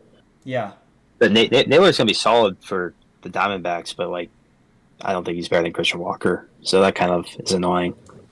yeah. I just think it's a good replacement, and I feel like I don't know. I feel like Naylor isn't gonna decline like Walker would have. Yeah, I mean, and he's a lefty, so maybe that's what they wanted. He's a solid defender too, so It definitely isn't talked about a lot, the Naylor one. Like, I hardly knew about this. no, it's crazy because they signed Santana like 5 minutes after. Like I looked and had both notifications at the same time.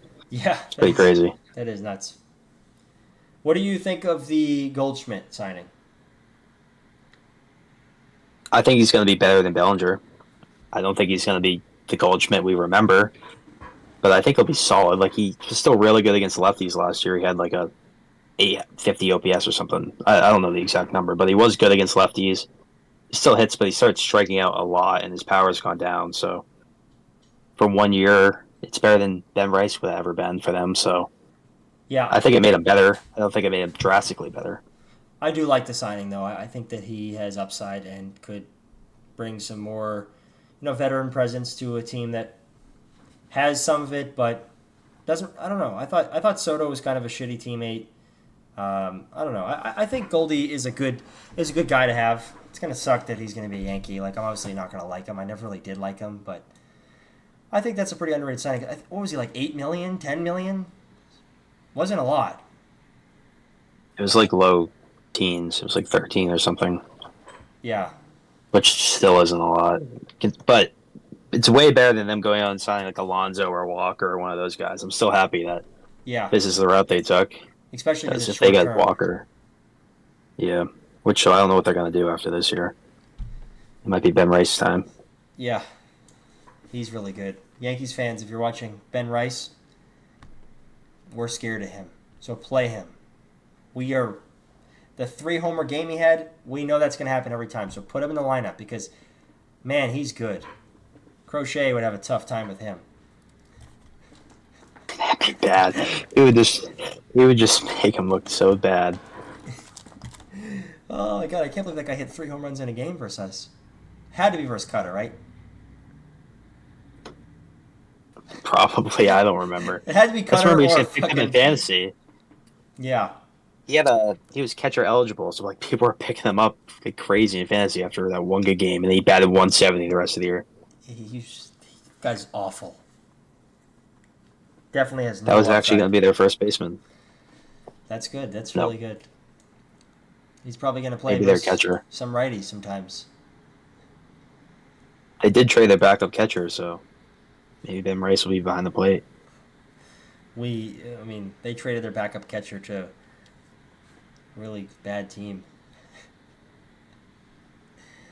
Oh man, Mourinho let up 9 steals against the Red Sox or something in one game. he did that That was guy. That was the yeah. guy that did it. That's a good. Awesome, awesome.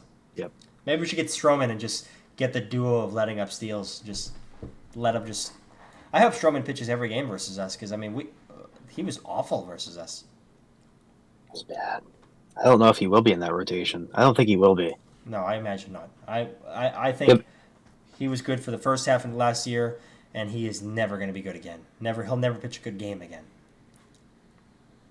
He'll be like in the cutter role probably, like kind of stuck in the middle of bullpen and too good to be in the bullpen. Actually, he's probably not too good to be in the bullpen, but that's what they think. And then, Yeah, but it's too bad to be in the rotation with who they have. yeah. So we'll slide into the surprise. They're not traded yet. This one's obviously tougher because like it's not really a fair one because trades could happen later. It kind of happens based on other teams' fair offers or whatnot. I really am. I thought Vladdy was definitely gone. Like I don't know why they're not trading him. I mean, sure he's on a 1 year deal, but they could definitely get a shit ton from him from somebody. I really thought he'd be somewhere else. I thought at least Bo, if not Vladdy, or both. But like the fact that they're holding on to both those guys and might lose them both to free agency, like I mean they're gonna be really bad if they lose their. It's basically their two best players. I think it is. Like if you don't count Gosman, who was bad last year too, but Springer maybe. like, go trade them. Springer's pretty washed up now. I think. I don't really know. He's probably the third best player though. I'm thinking. Yeah, he might be, but it's probably that guy that threw almost no hitters every game. Francis, that's their best player now. I don't even know his But first name. Steve? Isn't that a teacher at our high school? Steve Francis? it's a horrible last name though, Francis.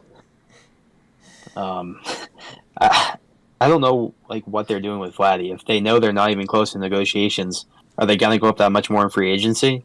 Like it's Yeah. just such a weird situation. What do they need him to prove that he's good for another year or something? Just doesn't make a lot of sense. I think they offered like 340, and then Vladdy went on some like Instagram Live and was like, "Yeah, that wasn't even close." So Vladdy's definitely that hitting was like pretty funny. 500. Yeah, if he does anything like this year, he definitely. And even if he has a bad year, he's still getting 400. So Yep. He'll get that from he's the pretty Yankees young. or something. The rumor is he hates the Yankees, so I hope that's true. Yeah, that would be But good. the Yankees do need a first baseman, which kind of scary. Yeah. He would look really scary in that uniform. He'd instantly be hated even more than I already don't even like him. That'd be a really bad situation. I have Yandy Diaz. I'm not sure why he's still there either. I think he blows, but I mean, I don't know. There's got to be a team that is more fitting for him than the friggin'. They're not even the Tampa Bay Rays anymore. They're the Tampa Rays. True. I thought maybe he was going to be the Yankees' first baseman, but Yeah, I guess they ran out of guys to trade because they have the worst farm system in all of baseball. But I wouldn't mind the Red Sox getting him. I don't know where he fits, but he gets on base and he doesn't strike out much. It would have to be like a DH thing, which doesn't fit right now. But and he's not a bad player in some team. he could play Please first take him. and third for us technically, like if necessary. And they could swing all those guys and just, I mean, play matchups and give some guys some off days at DH and just figure that out. Yeah, I mean he's But definitely not bad. He's just I think he's definitely one of the more overrated players in the league. yeah, I mean, people thought he was a top three first baseman a couple years ago, and now he's a very average player that has a good like skill set with his batting average and that type of thing. Yeah, doesn't hit for a lot of pop. No, I thought Luis Robert not getting traded is still kind of crazy, Yeah, just because of how bad the White Sox are. Like he just, I mean, I know he had a terrible season, and they probably don't want to trade him while his value's down, but I mean, it just makes no sense to keep him. Yeah. They're gonna lose him. I think they have it's like a team option for next year, like 25 million, which they're not gonna pick up. I highly doubt they'll pick that up if he's anything like this, and they just don't want to spend money. Like there's no reason to when they're not gonna make the playoffs. Yeah. So just go get whatever you can for him. I know. It's just like, it's not like they're not going to get. I mean, we totally would have given them more. But they could have gotten more from us and given them to us, and like we would have been happy with that. Like I don't know why he wasn't packaged in that trade. It really made sense. Definitely fits. I mean, even though he was pretty awful when he came back last year from injury, like he had like 38 homers 2 years ago, which is not like that's not Yeah. just a fluke. Yeah, I mean, if we had acquired Lubov and Crochet in the same trade without trading any like active like a Casas or something, I mean, people would have been like, "Good God, that's a pretty crazy trade." We'd have a pretty scary lineup with that being our right-handed hitter instead Yeah. of. Oh, I why guess couldn't we Christian do that? Campbell's gonna have to be Luis Robert. Yeah, I mean, Wilyer Abreu. If we could replace Wilyer Abreu with Lou Bob, I would do it twice on every day of the week, 3 times on Sunday. I mean, Could still happen. I could.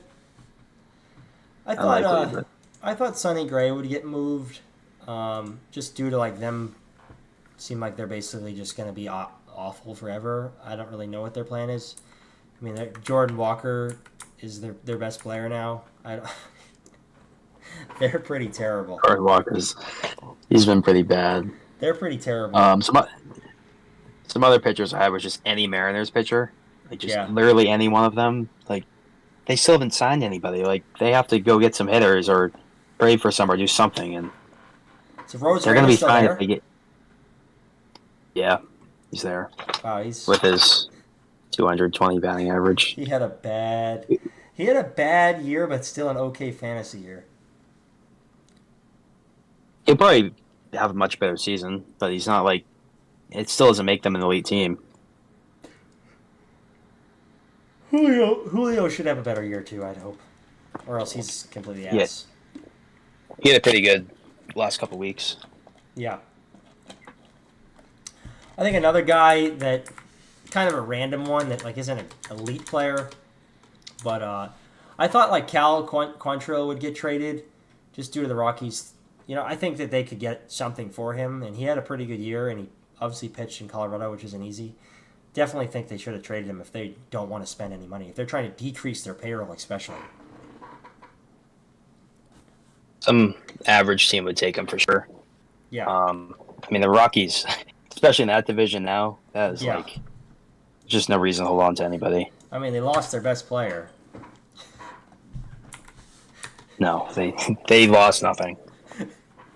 For anyone that doesn't know, Jake Cave is now not playing for the Rockies, and it's a drastic loss for them. I mean, they're in they're going to be in shambles losing him. They'll be okay. Any other surprises and traded people for you? I put Correa down just because he kind of got rumored a little bit. That would have been That's interesting. I would love the Red Sox to just go scoop up Correa. Yeah. It fits the infield thing, and I mean they'll probably eat some of his contract. I know that they want to just dump his salary now. The Twins do. What about throwing in Pablo Lopez? Because I know they try to trade him too. That'd be amazing if we got Pablo and Correa. It's definitely not even going to cost that much either. They're going to stink. Like, they're not going to be that good. If they're good, I would be shocked. Buxton will play 50 games. He'll have 9 different injuries, and Royce Lewis will be the same thing. I mean, he was pretty awful when he came back from his quad injury. He had like 5 homers in 5 games, and he was terrible. He's definitely a good player. I think he'll be injury ridden his entire life. Yeah, that whole team. Yeah. I mean, is Joe Ryan even going to pitch this next year? I'm not sure. He's probably their number 2, though. Yeah, and if Pablo got traded, they would be really bad. They should definitely move Duran, Gavin Jacks. Like, all those guys have some value. Get rid of all of them. They need some... I don't know what their prospects look like and whatnot, but I don't think the Twins are going to be very good for quite a while. They do have the number one prospect rated by MLB, Jenkins or something. I don't even know what position he plays, Well, but that's still, interesting. it's not gonna. That's not gonna be enough. Brings us into our next topic here. Um, we're gonna rate. We're gonna overrate and underrate one team in the league. My overrated team is the Orioles. I think it's hard to pick this year. I didn't really think about the Mets, honestly. I really don't know why. But I don't think there's a ton of overrated teams right now. I think the Orioles are one of the teams that stand out to me as like people are projecting them to still win, and I think they're going to be pretty bad. I thought of the Orioles too, and they're probably in top three, but Mets were my number one, just Yeah, because of how bad their rotation is. Their rotation is not like they're not going through the Dodgers with those guys. yeah, Dodgers are gonna put up 10 runs a game. yeah. Somehow they got worse from last year. The Mets are definitely the most overrated team in the league, and I'm not sure it's close. I didn't even like not sure why that riddled to me. Like they're like uh, if Lindor isn't what he is last year, their offense is. I mean, they're pretty similar to the Yankees preseason last year. I mean, like their pitching blows projected wise. They have two good hitters. What else do they have? Vientos, who I love, but is he really gonna accelerate them to like this ridiculous level? They're very similar to the Yankees last season, honestly. That division's really good too. I just I just don't. I think they'll be in third in the NL East. I think the Phillies, and especially the Phillies now with that rotation, and the Braves, if everybody's healthy, I think they both finish over the Mets. The Braves could, if they are good. If those guys continue to be bad, like if Olsen does what he did last year, I don't expect them to be as high powered. Acuna's probably still Braves got are some time. the betting favorite.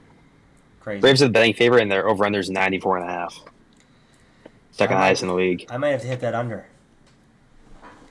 They're definitely going to be Which is, good, but do you think Sale replicates what he did last year?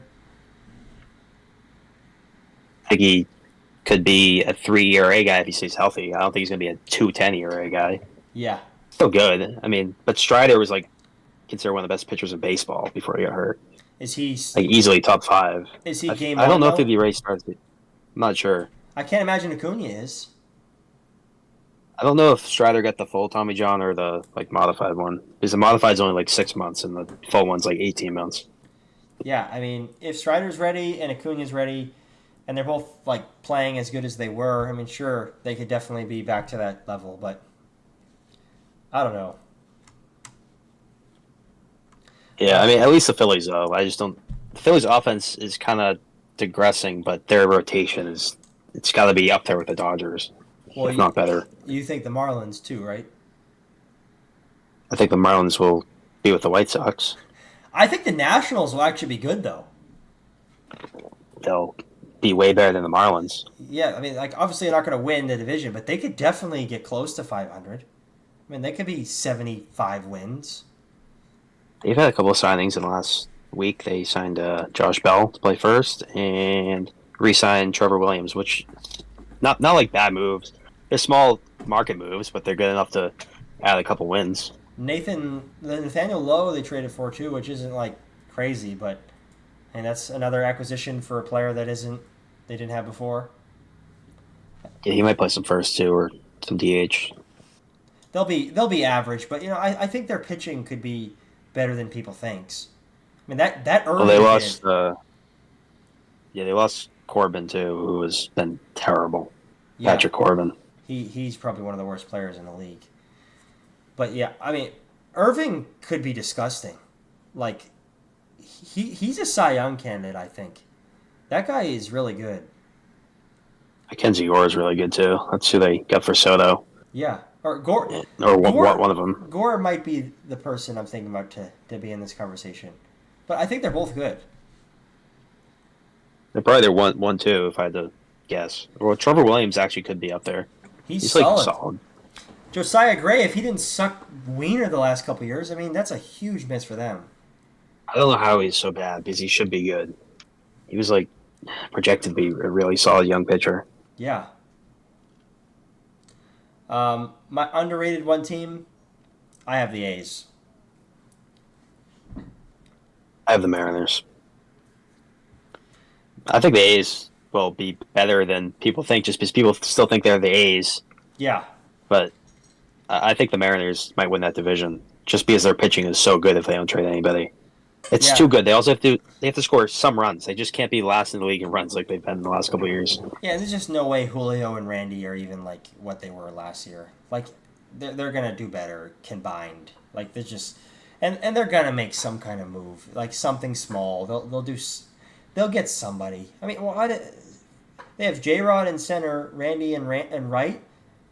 Who's playing left? Why isn't Santander playing left? That was another guy that's been rumored, kind of floated around for them.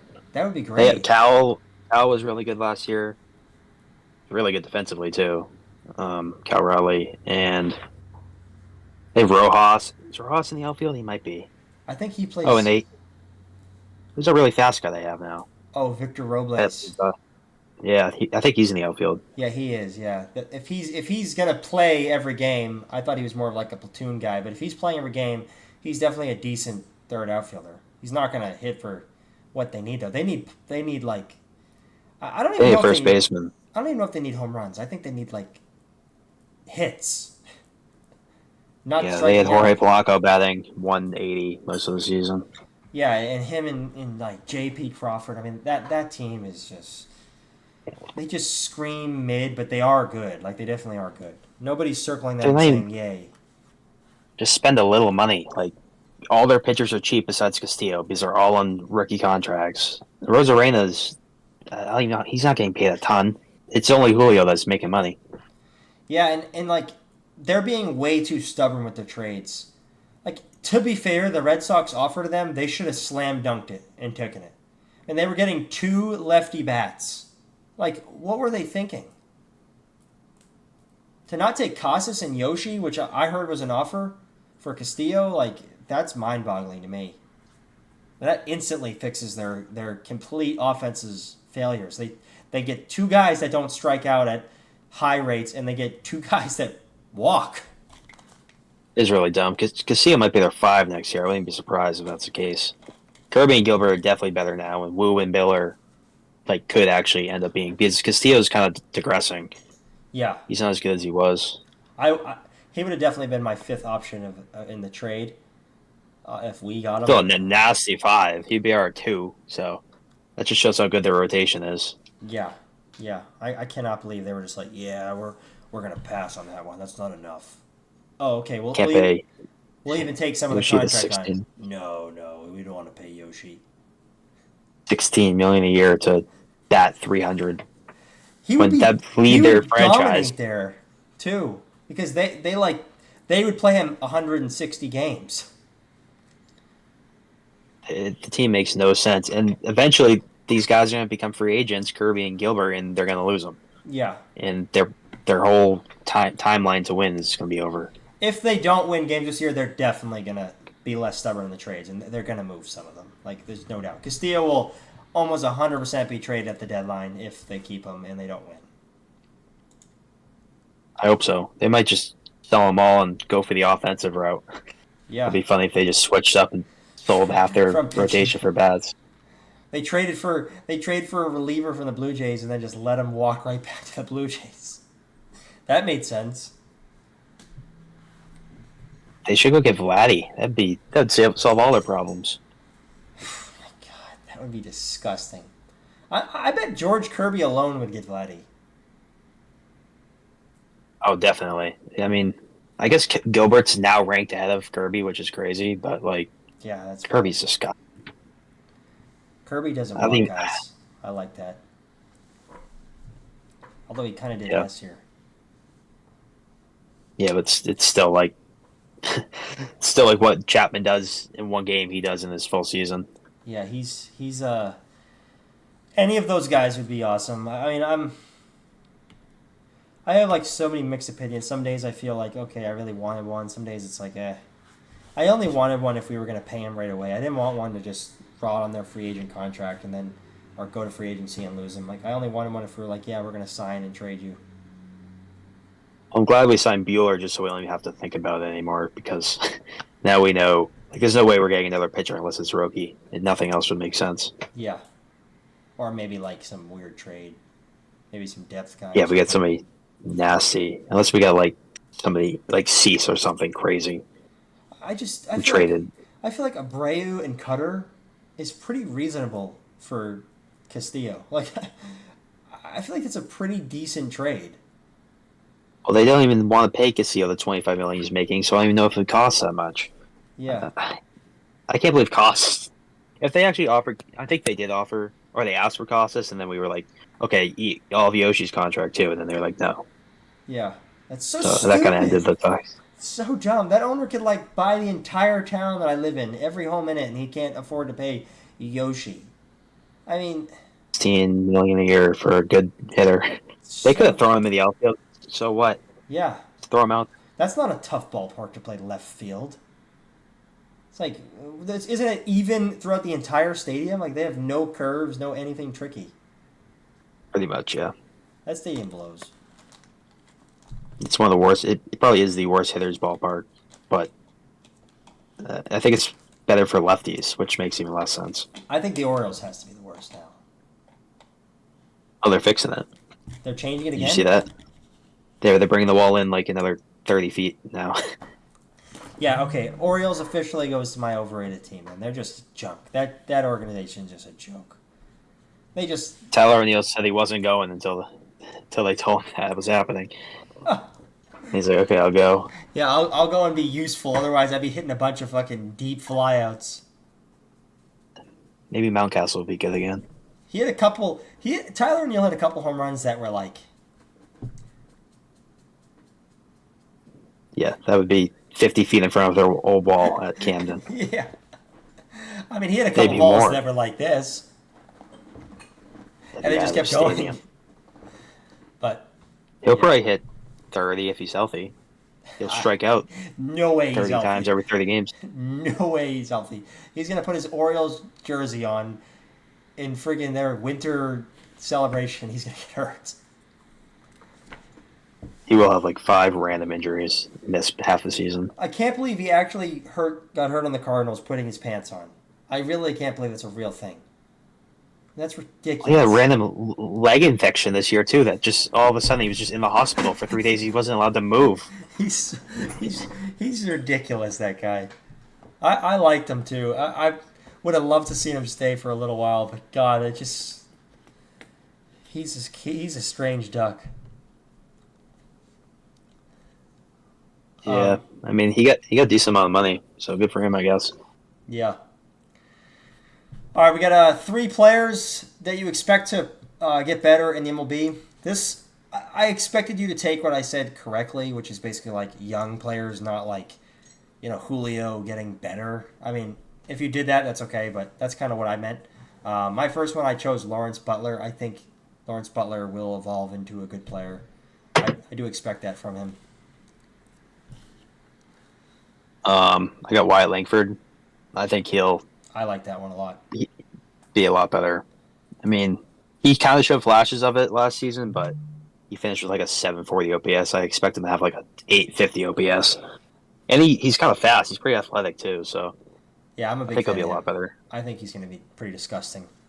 If they're good, he's going to be why they're good, probably. Offensively, I guess. They're gonna need him because that division's pretty good now. My second one is Rafaela. I expect him to get better. I think that the strikeout thing is going to go away unless he's just like sitting on the couch being lazy and not working at it. I really do think that he showed glimpses of being good. He pisses me off sometimes, but he's a tremendous fielder. He plays with pizzazz. If he could get better at base running, he'd be pretty good. He'll have a lot of motivation to get better, or he's not gonna be playing. So And he's like I hope so. 23. Yep. My other two aren't as young. They're still kind of young, but I got Sean Murphy. He had a terrible season last year. I think he batted 170, He and could get better. now he's going to be the everyday starting catcher guaranteed because Darno's gone. I don't even know if they have a backup. And I mean, just 2 years ago, he was like one of the best catchers in the sport up until the All-Star break, and then he hasn't hit since. He's also been hurt, Yeah, he but was generationally awful last year. there's just no way he bats 170. He was too good to do that. Yeah, It was like Javi Baez level. he'll definitely do better. My last one is Brenton Doyle. I think obviously playing in Colorado is favorable for hitters to some degree, but I think he showed some glimpses of being like one of the better players in the league last year, and I think over his first year playing baseball at that many games is not really a fair evaluation of like how consistent he could be, especially how bad that team is. But he's definitely going to be their all-star candidate. Obviously, Tavares pretty good too, but like that guy can run. He's disgusting in center. I mean, I would be shocked if he's not like scary good next year. Definitely their best player now. I don't think it's Chris Bryant, unfortunately. No, I don't think he ever was. Him and Tavares are definitely their better two guys. My last one's pretty similar to the Sean Murphy thing, but just Luis Robert. Yeah. I don't think he can be that bad again. It's probably a combination of being bad and then playing for the worst team in MLB history. Like he doesn't seem like a guy that's going to be too motivated to play for a bad team, Definitely. which is unfortunate because I think he'd be a lot better on a contending team. But he'll probably still put up some solid numbers next year. He's going to have to be their all-star, I assume. Yeah, I mean he would obliterate the monster at Fenway. Like we would have to probably fix the holes in it after the season because we don't have anybody that He had a does couple that. bombs last year. He's a good defender too, and he can run. He just gets hurt, so like they're gonna make him stop running. Yeah, which is annoying. Didn't they DH him a couple times last year? Like willingly? They might have started to. Well, he like tore his like something in his hip or something. It's like hip flexor. Like 2 weeks into the season, and he had already done it like the year before, and they were like, it's whatever. We're just gonna put him at DH a couple times now when he's back. Yeah, I mean that's pretty much one of the more important parts of the body to hit with. I mean you're literally turning it every time. That can't feel good. He's definitely terrible good. fantasy pick. Yeah, that ended poorly. Did nothing for me. 3 players I expect to regress. I think one that we both have on our list. It's probably the first name on both of ours is Teoscar. I mean, I would be surprised if he replicates what he did last year. But I could be wrong. You might have him not on your list. I have one of Teoscar's teammates. I don't have Teoscar. His name is Shohei Ohtani. Okay. I pitching. I think he's going to regress a lot. Hitting. I think he's going to steal like 20 bases. Yeah. And probably hit 35. I think from a statistical standpoint, your answer is safe, totally. But I don't think from a value standpoint he'll regress. Probably not. But also, like a year off Tommy John, he might come out and stink pitching. I don't think in the long run he'll be a bad pitcher, but I wouldn't be surprised he comes out and has a 4 ERA and Oh yeah, has a bad offensive season. he'll definitely be a guy that strikes out 9 guys a game and lets up 3 or 4 runs for sure. Like no doubt. I also wouldn't be surprised if he wins a Triple Crown hitting and the Triple Crown pitching. That's just how good he is. He could easily do that too. He's 50-50 isn't happening again. No, especially by a pitcher. If it does, then they shouldn't let him run like that. It makes no sense to let him do that. They're going to score enough runs. He's I imagine the MVP favorite of the NL. Over Soto, I hope. I think it's like plus 200, and Soto's like plus 500. I mean, who the hell is betting $10 to win 30 on an MVP candidate? I would only be taking guys in the 2000s because it's just not even worth betting on a favorite. I'm not taking anybody else over Shohei, though. Yeah. That one somebody can hit and pitch. I'm not betting on it, rather, is the point. I love Shohei. He's the reason the sport is back on the map. So, I mean, I think you're right, though. I do think it's a safe answer. Another one that I would bet a lot of money on is Ozuna. I think that he is going to be bad next year. Like not just not even okay. I think like he's going to be bad where he's batting like 8, 7, 9. Obviously, Michael Harris probably bats 9 still, but or 1. But yeah, yeah, I mean, I get that. Like he was like the best hitter on their team. He was one of the best hitters in the NL last year. So he's definitely gonna have some regression. And he's a terrible person, and nobody really likes him. he's got to be on the older So side. he is older, yeah. He looks horrible. Like he needs to retire. Well, he's a drinker and driver, so Yeah, I mean, doesn't definitely help. still did that last year. Yeah, he did to every game. Probably. Um, Another guy in the NL, I have Matt Chapman, who somehow was like top 5 in WAR last year, even though he's only batted like 240. But he got MVP votes, like he was top 10 MVP, and I just think he's a horrible hitter. He always has been.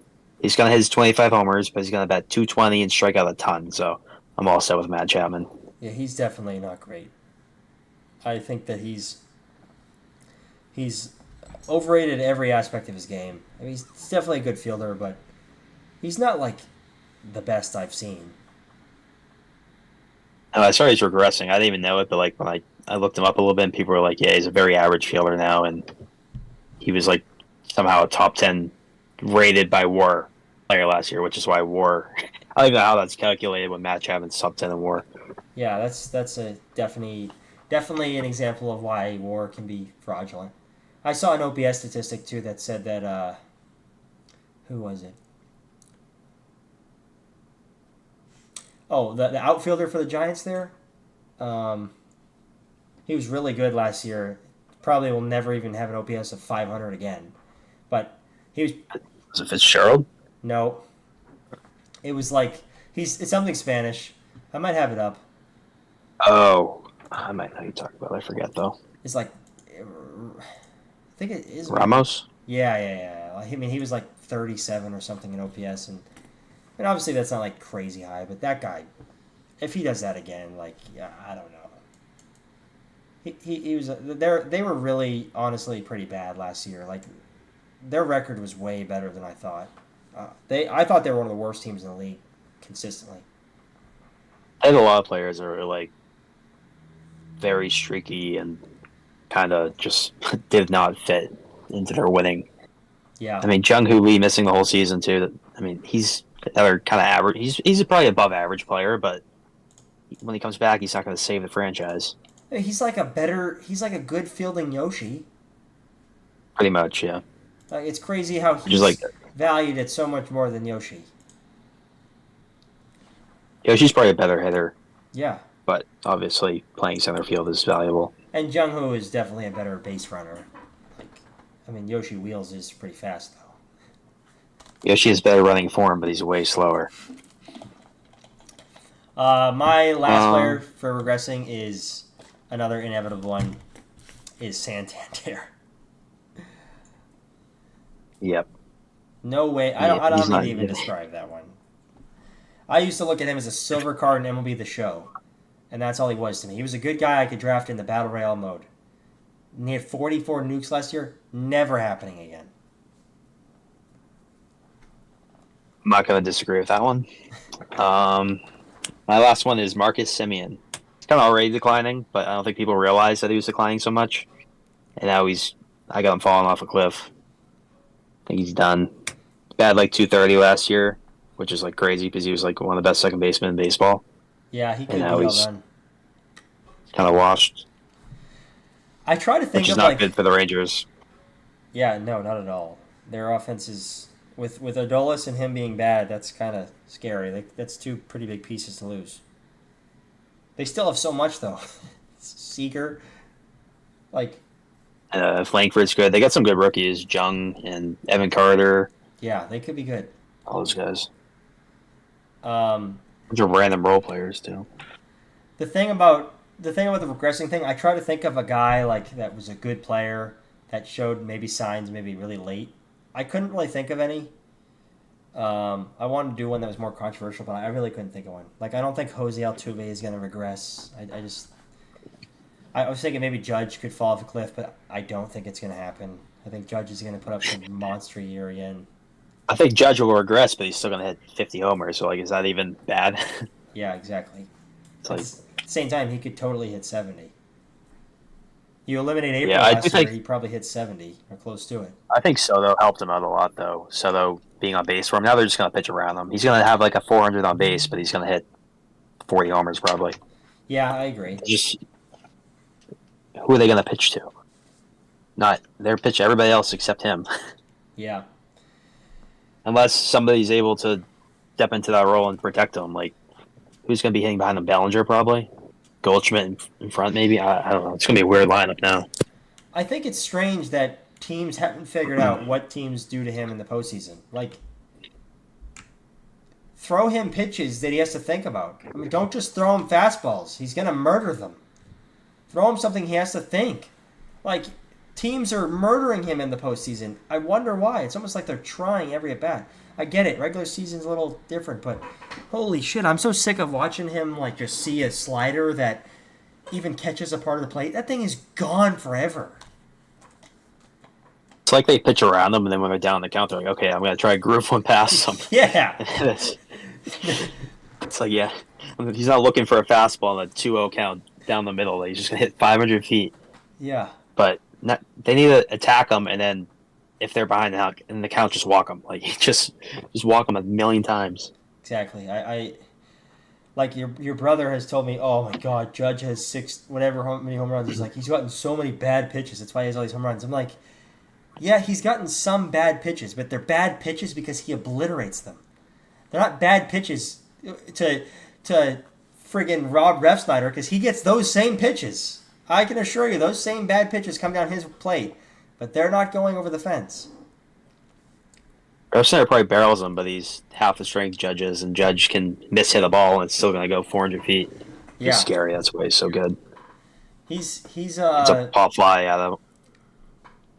He's frustrating to play against because I mean, sometimes he's just like, I don't know. He just. I thought he was the most overrated piece of junk going into last year, and he proved me wrong. He showed me that he sucked in April, and then turned a season around that I thought he was going to hit 220 into one of the best seasons we've ever seen. He's due for an injury. Could be, yes. Especially he's going back to playing right field. He might stub his toe again. He could. Be out for the season. He definitely could. It's crazy that home run season was already like 4 years ago almost. Time is just flying. Yeah, I know. He almost did it again last year. People actually thought he was going to, but did not happen. Still very good season, though. Yeah, I mean, the average was really impressive for a guy like him. I mean, like 330 or something like that. Like, pretty stupid. That definitely helped him, though. Soto definitely helped him in his average, for sure. Like, I totally think he was getting more pitches to hit singles and doubles on than he was in the past. I mean, the home run pitches, I think, are home runs no matter who's in front of him, but it is true that they're going to throw less strikes to him now, for sure.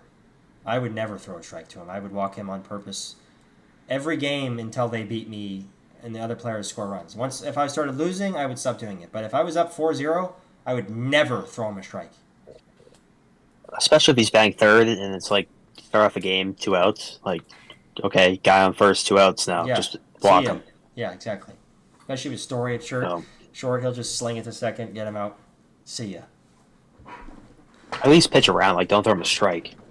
You have to intentionally throw around them, but Yankees, I don't know. I don't think they'll be good. I am interested to see how it plays out. I think we're about even right now. We have more potential, though. That's probably fair to say. Like, we have a lot more potential.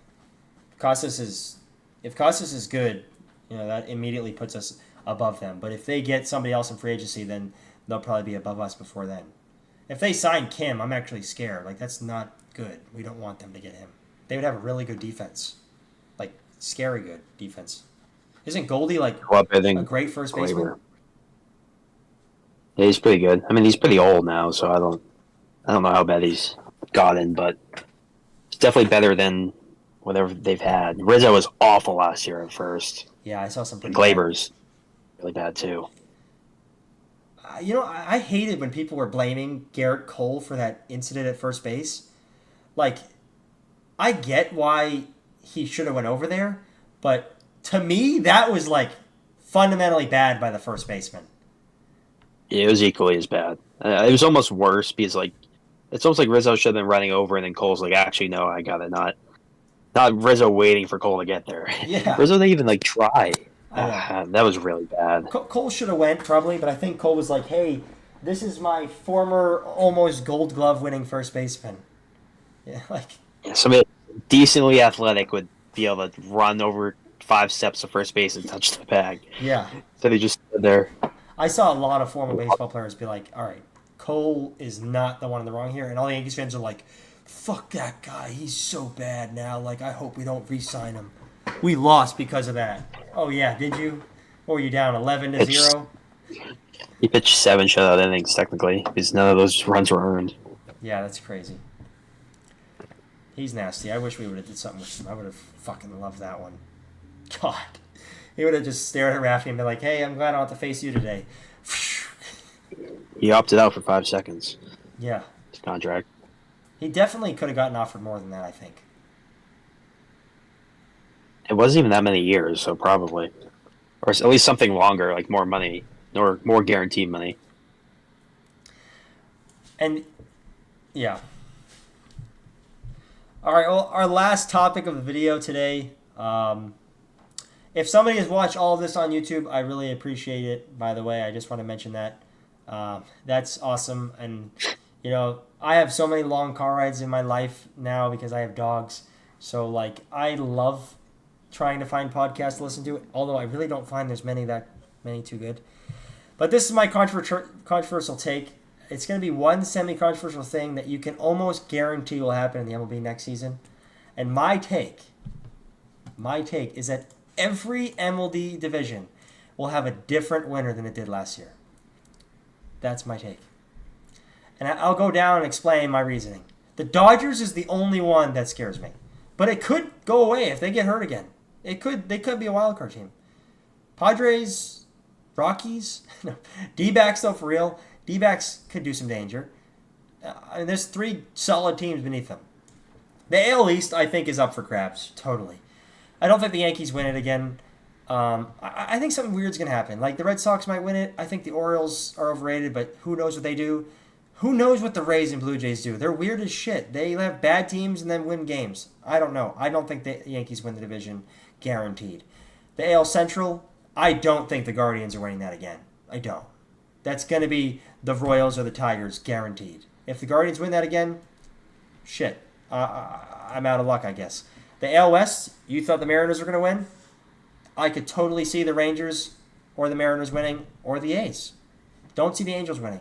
But I could see one of those 3 teams winning. The Phillies, Mets might be overrated, but now there's 2 really good teams to compete with the Phillies. I still think the Phillies are the best team, and that one scares me as well. But there's 2 good teams there and a decent middle-of-the-pack team, the Nationals. The Brewers are definitely not winning that division. I would be surprised if they even are over 500. I think that has, and the Cardinals are not going to be over 500. I think that has Cubs written all over it. I wouldn't be shocked if the Reds did something. And then the Dodgers, I think, could have that competition. That's my take. I think a new division winner will be held in every single division next year. I think at least, probably at least 4 out of 6, maybe 5 out of 6. That's Dodgers, why, I just had a hard time seeing. that's why I want to almost guarantee it, because I could totally see 4. I don't know. I agree with the 4 being firm. I think the NL East and the NL West are going to be tough, but I could totally see the Phillies getting hurt and the Mets running away with it, even with the shitty pitching. I don't know why the Astros are such big favorites in the West when like they've gotten worse even with the moves they've added. Like, Yeah. Christian Walker's a good move, but they lost Tucker and they're losing Bregman.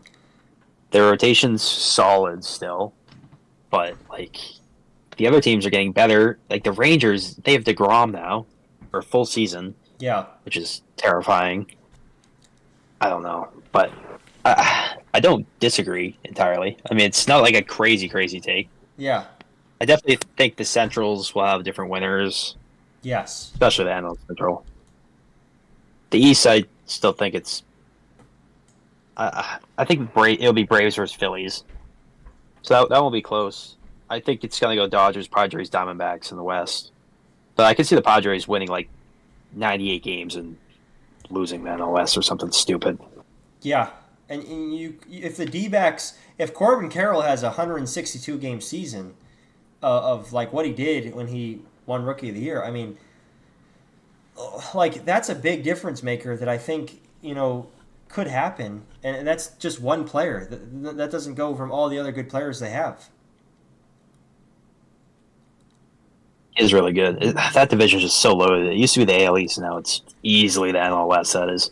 But when AL East, NL East, and now the NL West is just taken over. Yeah, I mean Mostly everyone's because of how loaded. top loaded it is. Like the Rockies are horrible, so that kind of takes that out of it. And the Giants aren't even bad. Like that as the fourth best team, probably that's solid fourth best team. They're gonna win. They'll be around 500 probably. They could totally be above it too if they have. I mean, the reason they stunk so bad last year is because their bullpen was pretty mediocre and it was projected to be pretty solid. I mean, it doesn't help that Snell started poorly and their hitting wasn't great and they lost Lee and all that. But with healthy if something could go their way, yeah, they're not going to win the division guaranteed. But they're definitely going to be a team you don't want to play every day. You'd rather play the Rockies, obviously, and some of the other bad teams. Well, I don't think the Pirates are any The good NL is also, just but way better. who knows what they do? They could maybe win some games. They have a couple good pitchers, especially one of them. I'm so interested to see what he's going to do next year. I almost put him as regression, but I don't know if he will. I don't know if he's just too good.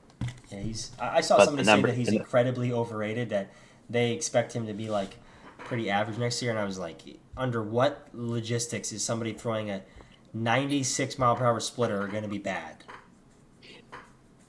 he's definitely gonna be sub 3 ERA, which is Yeah, probably gonna be top 5 in the league, and that's gonna be a bad season for him, which is just scary. he is. Ah, I that's the mean, biggest pitching contract ever, right there. yeah, that's coming soon. Anybody that is with Livy Dunn after games is going to be pitching good in the games. I think that's just pretty inevitable.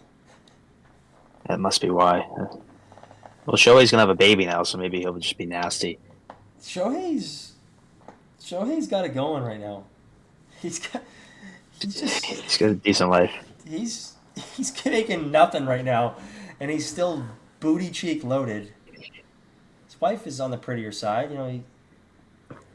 yeah, he's definitely living life fine. He's learning some more English. He's probably staying away from the sports betting because I still think he might have been the one that did it, but we'll never know. Translator's not doing too good.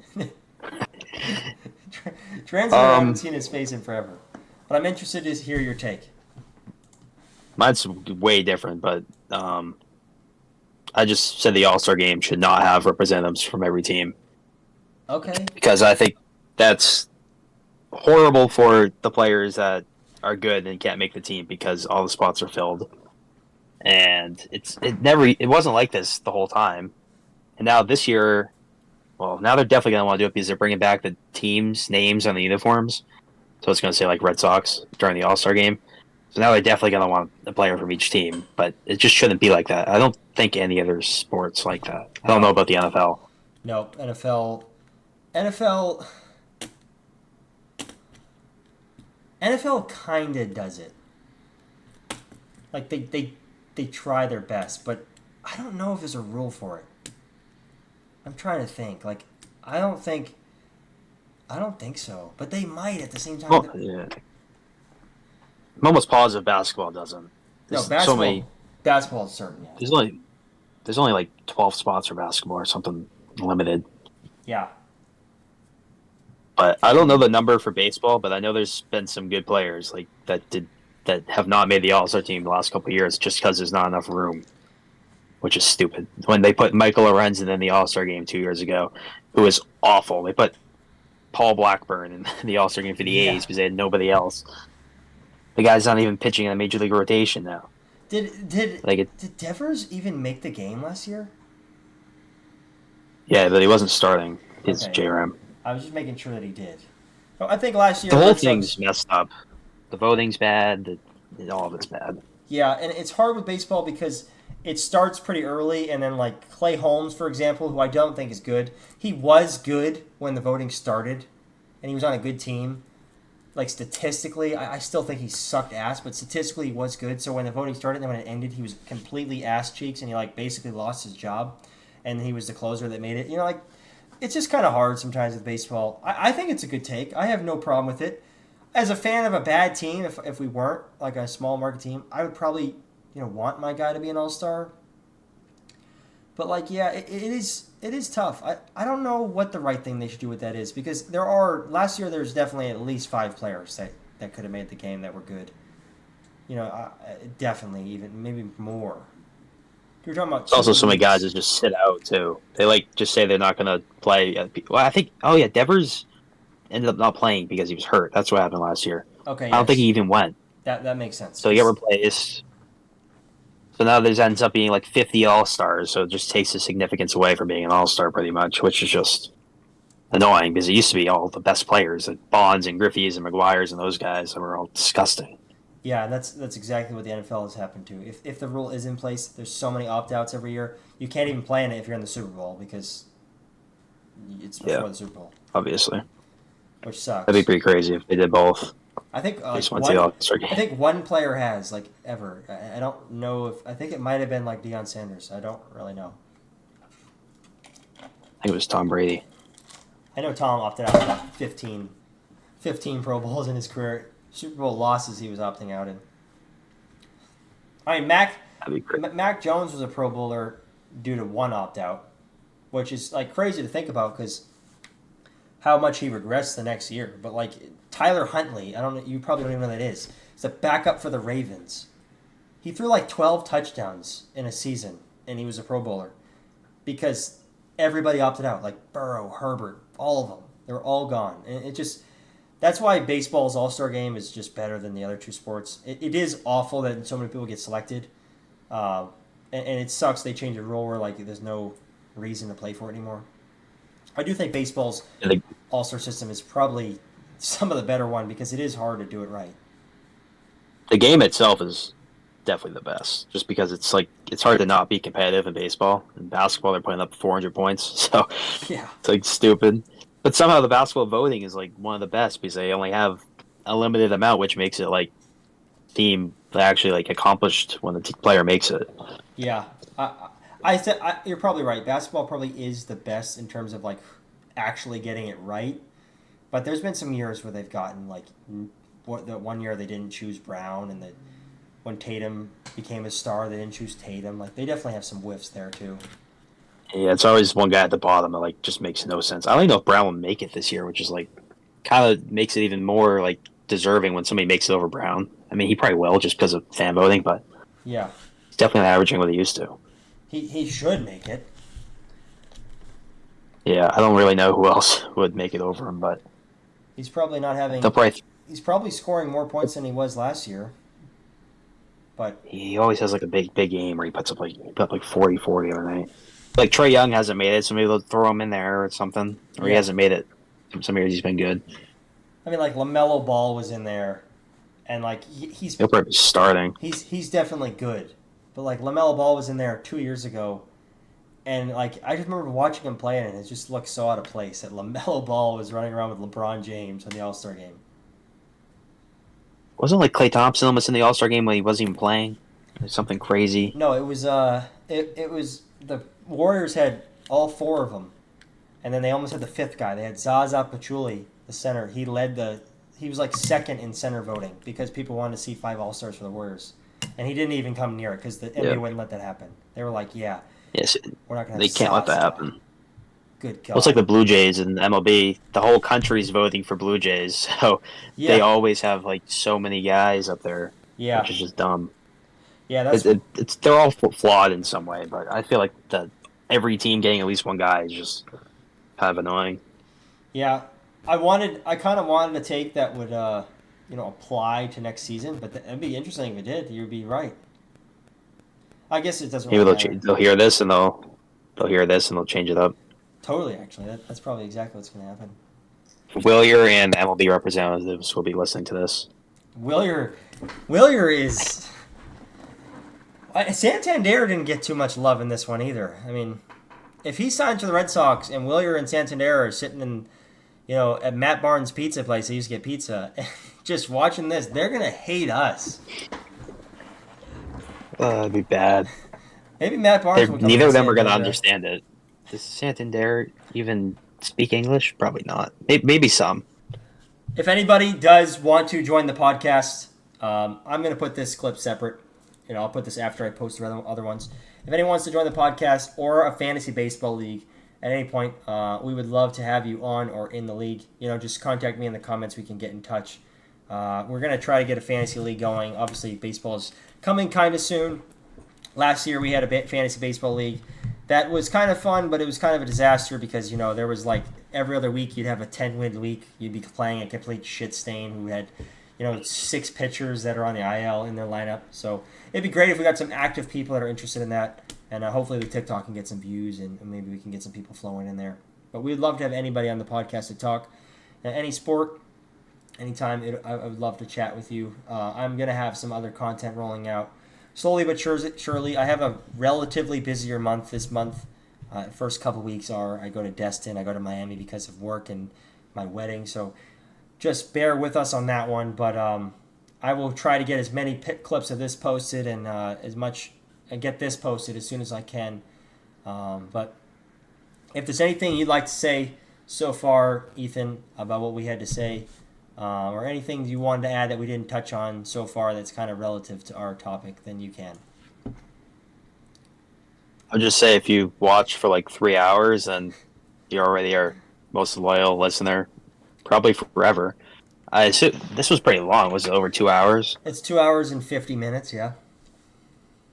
Yeah, so hopefully you guys enjoyed it, and that's kind of a long time. So I feel like we had some good takes in there and some interesting stuff, but there was the first off-season podcast we did, so there was a lot to talk about, but next time it probably won't be 3 hours worth of stuff. Yeah, we've had some filmed content in the past that was on the longer side that I didn't upload. I'm running out of things to do. I've kind of just came to the conclusion that life is really boring. So I basically play Madden, and Madden season's almost done. So, I'm just waiting for MLB Show to come out, I guess. I pretty much just work and watch sports. That's really all I have to do. So, I would love to get this going to any extent. Anybody listening to this, truthfully, you are very meaningful to us. And anything you have to say, we really want to hear. Anything that you disagree with, anything that you agree with, any criticism, any advice, any opinion. I would love to say something to it. Any comment will be used in future videos, and we will touch on those comments, because that is exactly what makes a podcast good, I think, or makes a content creator good, is the people that interact with their people that support them. And like Ethan said, this is 2 hours and 52 minutes. I expect pretty much nobody to watch every minute of this. I'd be surprised if there is anyone, but if there is, we really appreciate you. And hopefully these TikToks can get us some views. We'd love to get some more content on the map, and hopefully me touching base on football and maybe just real life stuff as well will kind of get us going in the right direction. But yeah, if you're new to the channel or the TikTok, please follow, subscribe, follow the Twitter. I tweet nonsense all the time about the Patriots, so if you want to see 16 tweets about the Patriots a day, go in there. But I'm excited to do this. I'm really going to try to stay motivated with it, and I appreciate Ethan spending some time to talk about this. We're obviously excited for the Red Sox and optimistic about it, and hopefully maybe we can turn you into a bigger Red Sox fan than previously, unless you're a Yankees fan, then really have no interest in you listening to us. And go away. That being said, have a good New Year's. This won't be posted on New Year's Eve, but hopefully you're having a happy New Year, and thanks for watching.